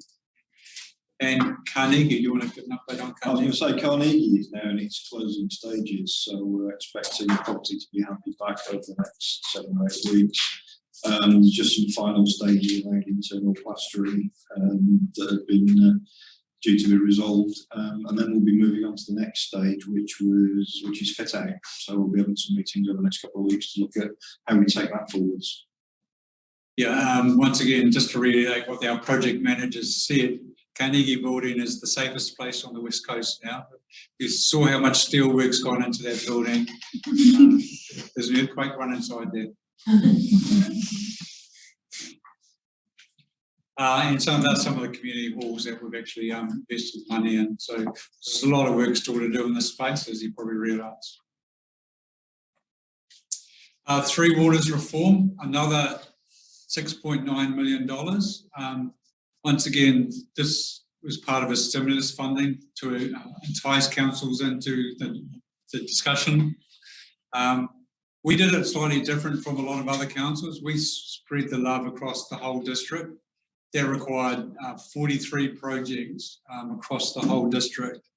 And the main projects in that space were obviously the Franz Joseph Wastewater Treatment Plant, the Wataroa and Kamara Treatment Plant upgrades, Haas Water Treatment Plant to reservoirs, Ross Water Treatment Plant, replacement of the replacement 1,400 metres of AC water pipe main, Fox Bassett wastewater mains upgrade, and we have basically put cameras down all our drains now, and we've got a good repository of information to actually allow us to understand and plan future upgrades.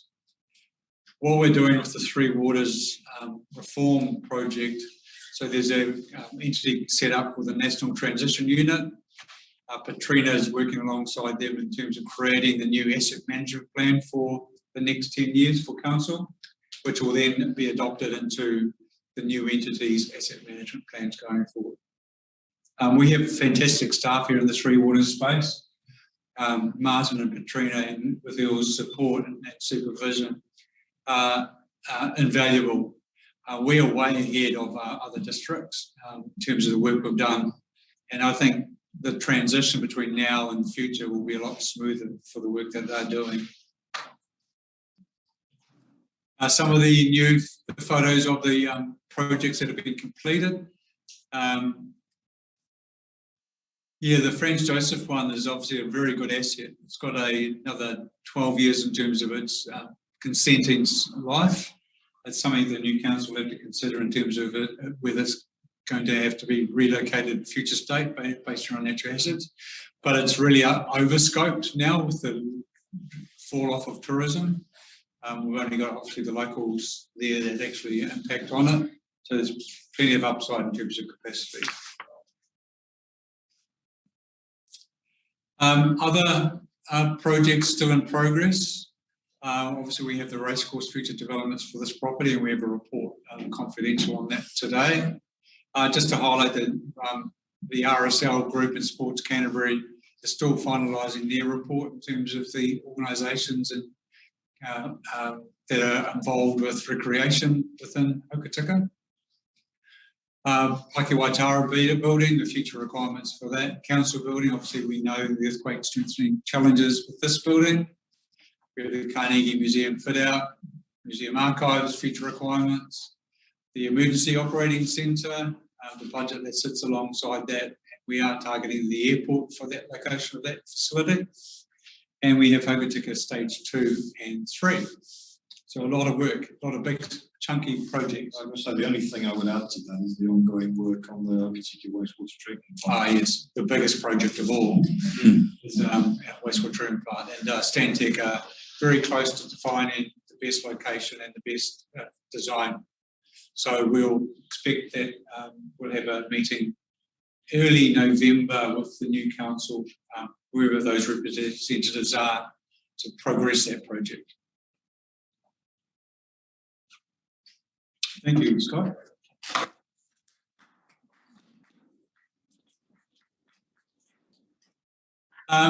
Just reflecting to close it off, where I sit in the last 3 years, the big takeaways.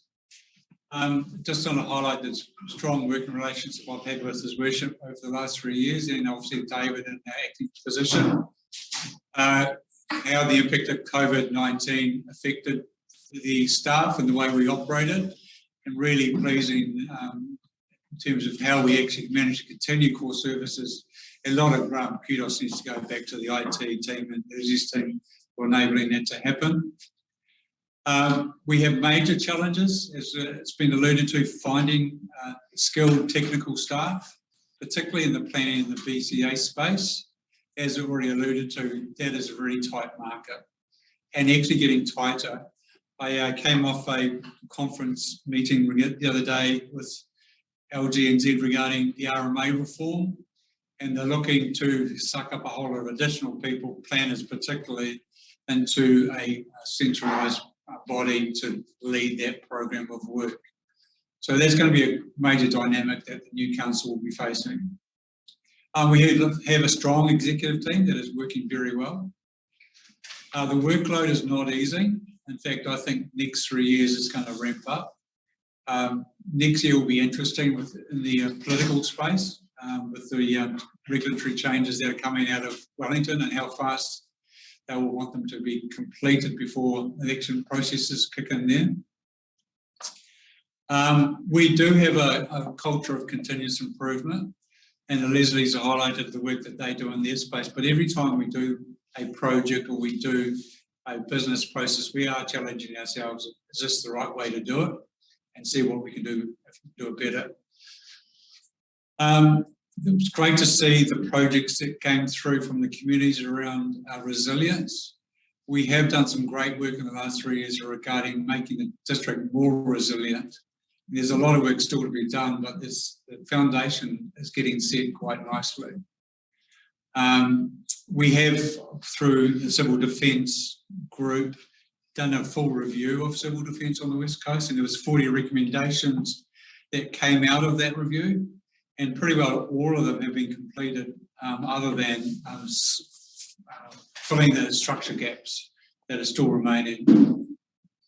We've done a great amount of work, as you can see, in terms of project and project execution.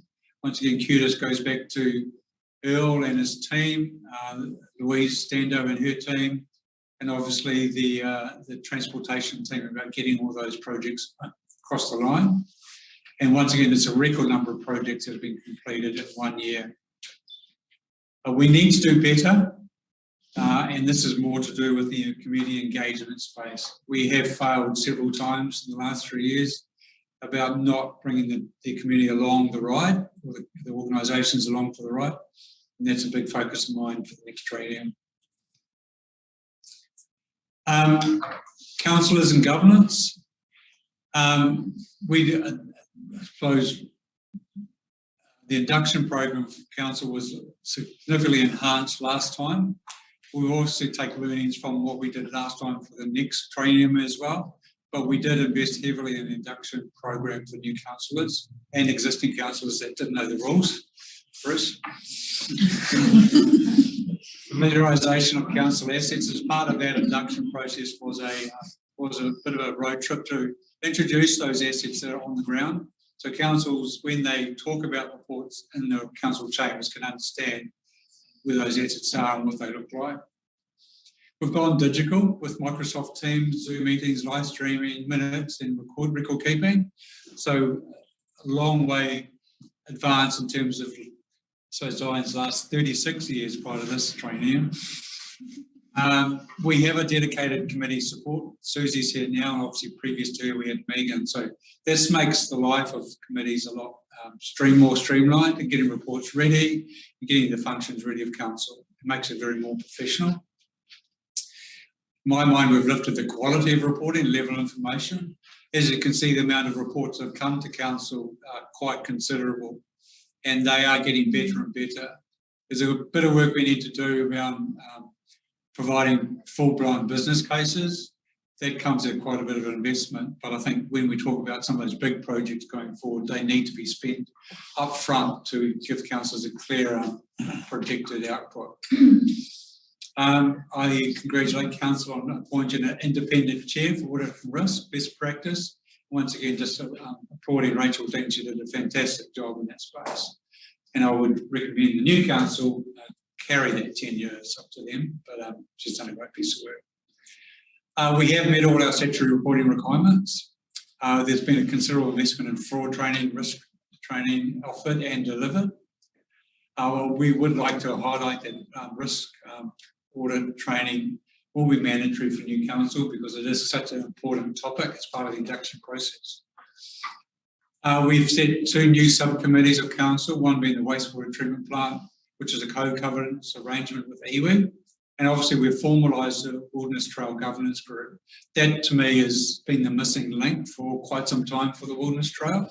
And that Wilderness Trail Governance Group is going extremely well with Tanker Davidson's chairing. I reflect on the other 23 major great rides, and they all have problems with governance around what the council involvement is, the iwi partners, DOC partners. The way we've modelled it is a template, I believe, best practice. And we have new and improved CCO boards and constitutions and SOIs, so cleaned up, I suppose, a bit of the homework around the constitutions SOIs and workshop those SOIs with councils numerous times over the last few years. Achievements and opportunities. Once again, just highlighting the project work, significant amount of internal and external projects completed, the 43 projects in the 3 water space. The next stage for us in the 3 waters reform funding and the 58 projects identified for tranche 1. We have $8.8 million for tranche 2 for the new council to deliberate on. The amount of work we had to do for shovel ready, both in the applications, project execution and reporting, and TIF funding, lotteries and other funding opportunities. And we've actually made a significant advance in the IT space and information management. The Mayor's Task Force of Jobs, so as you can hear from Charlotte, that is a fantastic initiative. Thankfully, MB have supported it for another year. Once again, I'll really stress that we need 3 years worth of funding to assure that we retain the team that we do have and make sure that they're on board for a long tenure. We almost lost our team. Greymouth lost theirs because the funding didn't come through. So they had to start from scratch finding someone. The Stewardship Land Review is underway. We've made a joint submission as part of the other 3 councils on the coast. That submission was well received and well presented by Rachel Vaughan. We'll just wait and see what comes out of the submission process. We've made submissions to the National Policy Statement on Indigenous Biodiversity and considerable work on the 3 waters reform, both in the RFIs to date, Communities for Local Democracy work, National Transition Unit work, and future and community engagement. Responsible camping, we need to review our bylaw again, in my mind, and start workshops and get further submissions on that. Kudos to both Bruce and Councillor Martin for being representatives on the Taipatini One District Plan. Their plan is out now for submissions. Huge amount of work has gone into that.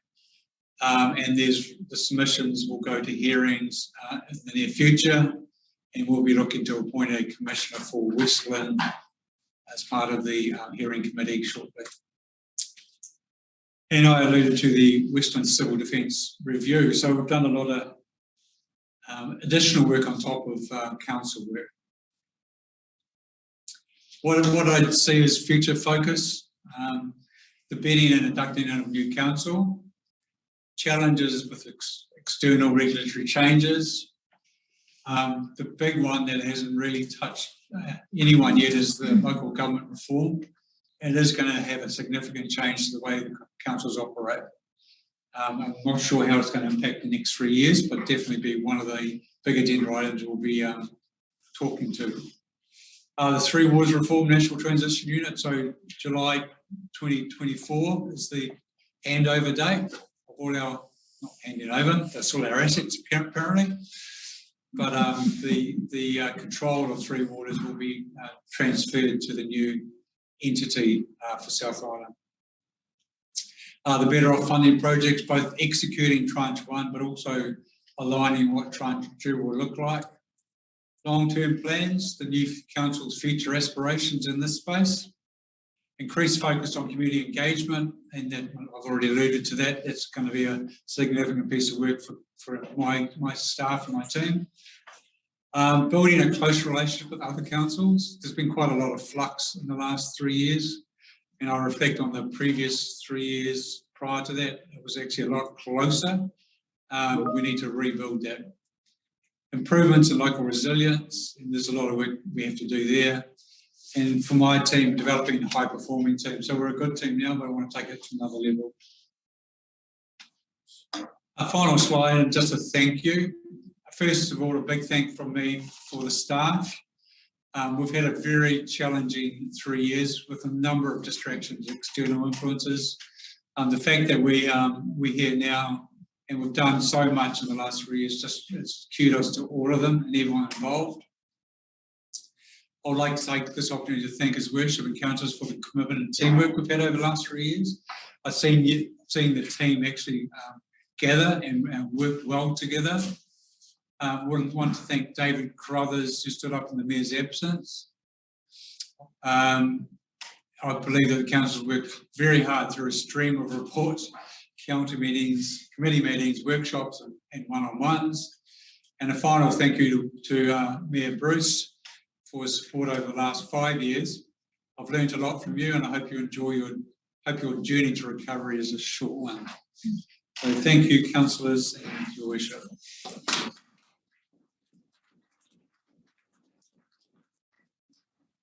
Thank you for that, Simon. As I said here on day one, chief executives last a whole lot longer than years, and that's why it's a very good report. I'd like to move, we accept the Councillor Martin, Councillor Davidson. All those in favour? Aye. Thank you very much.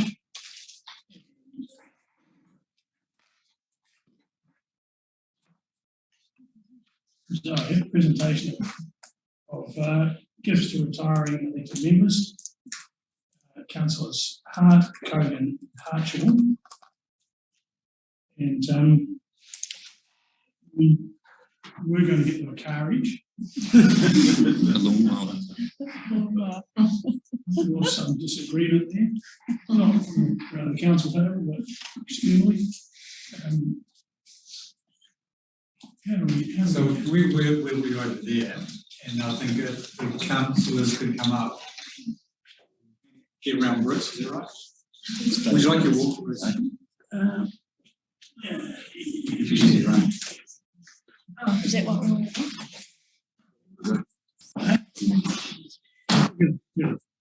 Just push and take it up.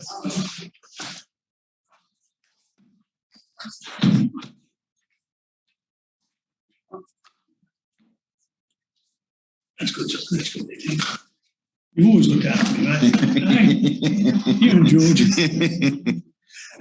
Good times, bad. Good times and bad. Right. Problems in the health service.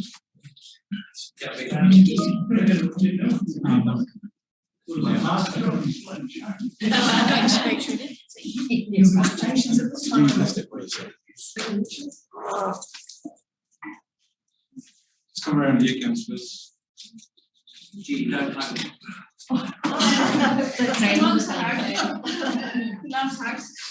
That's what happened. That's what happened last time. She caused it all. I was an extreme. Give my girly one. In the middle of 40. We're in the priest of. Give him a hug. Get him.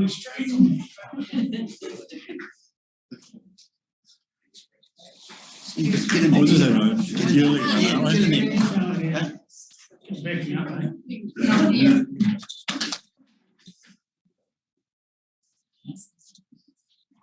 We start off with Councillor Cogan. Yeah. Kenny, it's been pleasing work. I mean, you've always been your own person, and it's a really valuable thing. This council has benefited by you being elected, and you know, obviously your decision not to re-stand is completely up to you.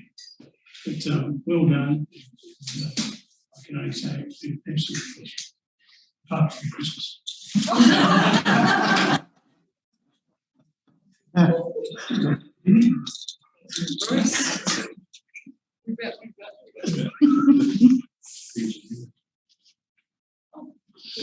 Lovely.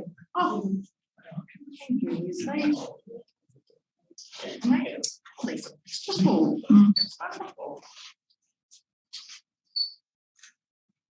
She looks like she's a lot taller, doesn't she?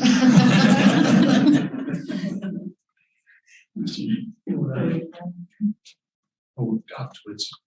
That's right. And the next one has to be Councillor Hart. And you've kind of been a rock in the background, and I say that in that the finances of any organisation are really, really important. And when you have to have a counsellor around your table who's a qualified accountant and all the rest of it, but studies everything. And so quite often she would say nothing. And that's simply because the reports were so good.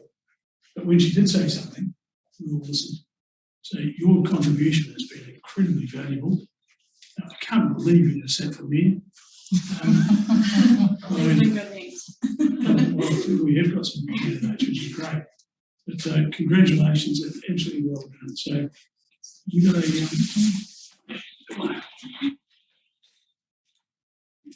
delegate of service, of course. Some flowers. You're not used to speaking, but you want to say? I'd just like to thank my fellow councillors and your worship for your leadership and support. It's been a challenging environment, but we've got there in the end, I think. But yeah, and I would like to also say good luck to the candidates for this upcoming election. So.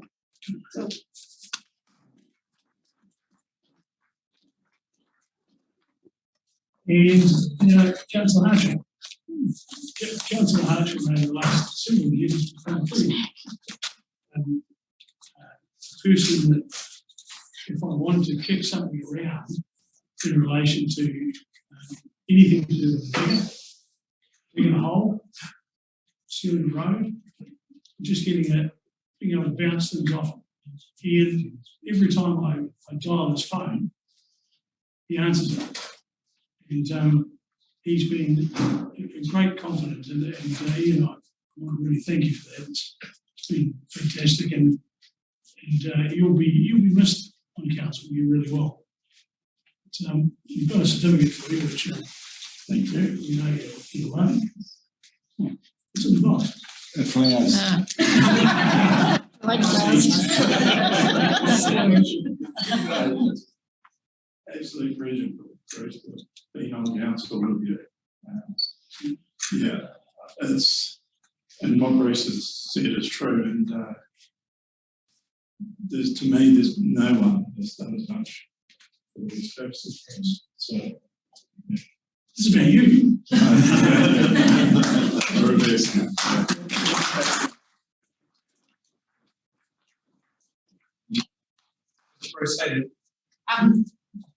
just quickly from me as well.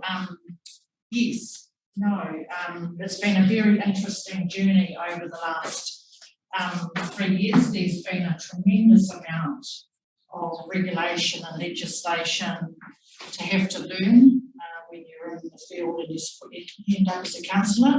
I think I'm confident that as a team of councillors alongside the council staff being led by Bruce, that we've made many really good decisions. I think that we've had great debate around the table, all of us at times, very healthy debate, but good debate, we've had some great outcomes. Yeah, I am going to miss sitting around the table, but I do, yeah, want to support any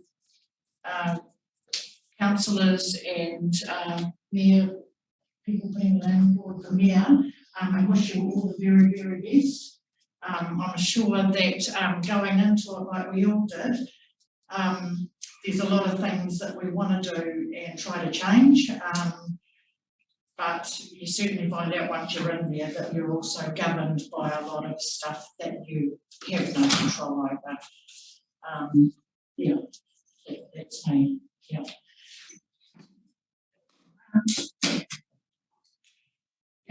Okay.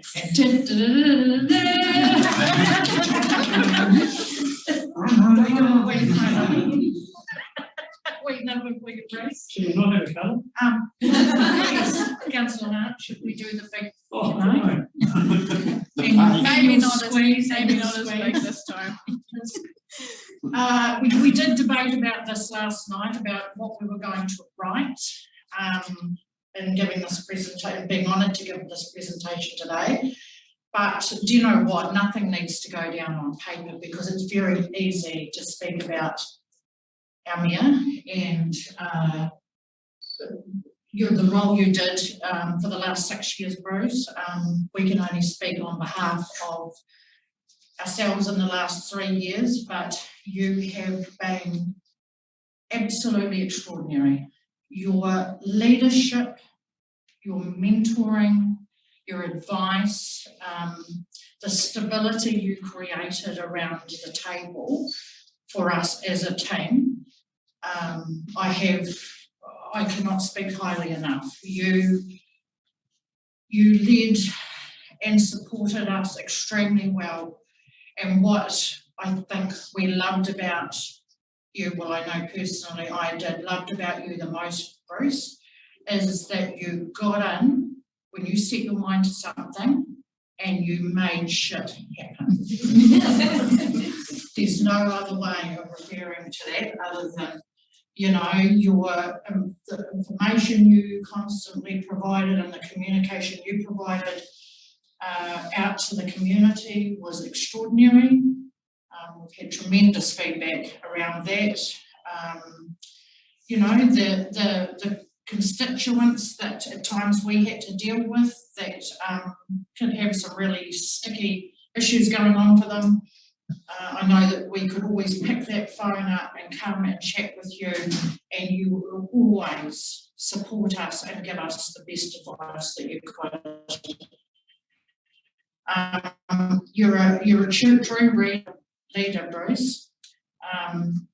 You will be forever missed in this area.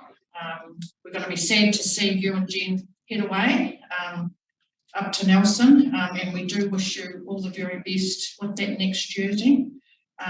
We're still not happy about what you've put us through over the last 6 months. You know, doing the whole, you know, like, I mean, if you wanted attention, you didn't need to go to the extreme that you did.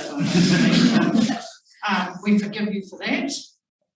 And we certainly hope and all hope and pray that you continue to have a speedy recovery back to being your sharp Bruce Smith self. Yeah, it's been an absolute pleasure, Bruce.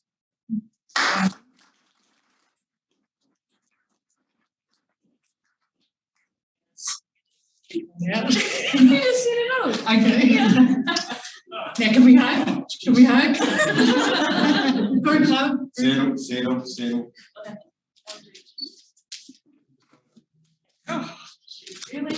He does that. You're pushing. He does.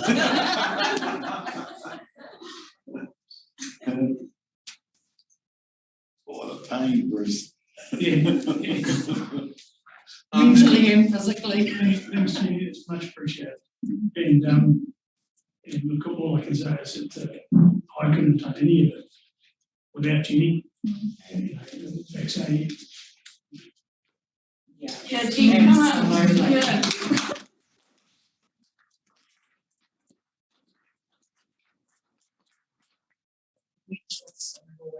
What a wonderful lady. What a patient lady. Well done, Jen, and every success for you and your family moving forward. You're an absolute rock. Yeah. she will renew that contract. She doesn't get it. Photo was I told her. Jenny,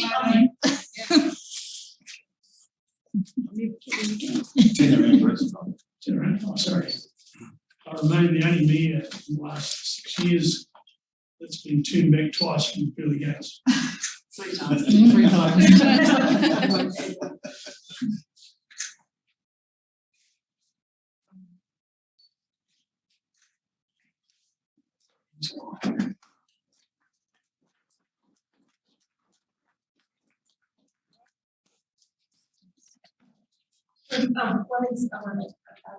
While he's standing, Jenny, do you want to get back with the photo of this quickly, because I have it right? Sorry. Just Jenny Brooks and the 3 outgoing councillors. Oh, Can yeah. you quickly grab a photo while you're standing and get it right? And just grab your flowers. Just the outgoing one, sorry, out of election year. I'm Gregory Flowers. Yes. Sorry. Okay, Flowers.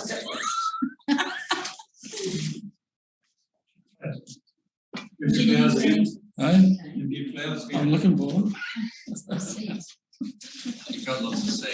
Don't forget, maybe just like hold it down a little bit. When I was just, Oh, that was easy. wasn't it? James, which one was that? Doesn't matter.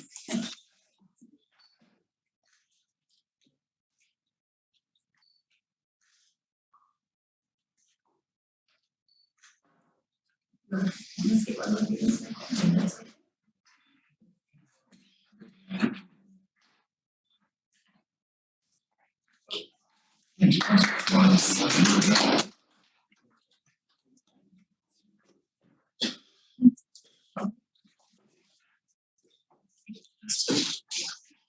Easy, easy. Doing well, man.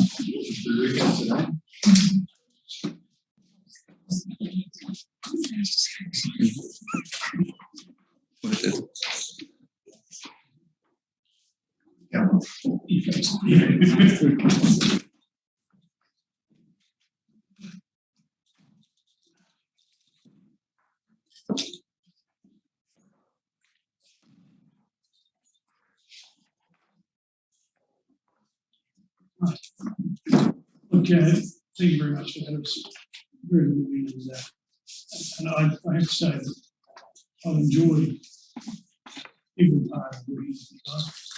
And this, I don't believe we've had any, you know, it's professionals around the table has been highlighted for me. And the growth of some of our councillors in different areas. And I mentioned Jane in particular because finance and risk is a pretty tricky, it's a pretty tricky area. You know, it's a, that should just do it like conducting water. Right now, to members of the public who are out there watching, thank you so much for participating and keeping an eye on things for us. And to all the candidates in the next election, the election that's underway at the moment, congratulations for putting your name forward. Because it's really easy to write a dirty old letter to the paper and then walk away. It's not so easy when you write a dirty old letter and then you've got to stand up and people get to vote for you. And so I applaud the people who put their names forward. And to those that throw stones and don't put their name forward, I don't applaud you. Thank you. Very well said. So, thank you so much, and I'd now like to invite a councillor to move us into public excluded. Please. Councillor Hart, Councillor Neil, those in favour? Aye. Thank you very much. I've been live streaming.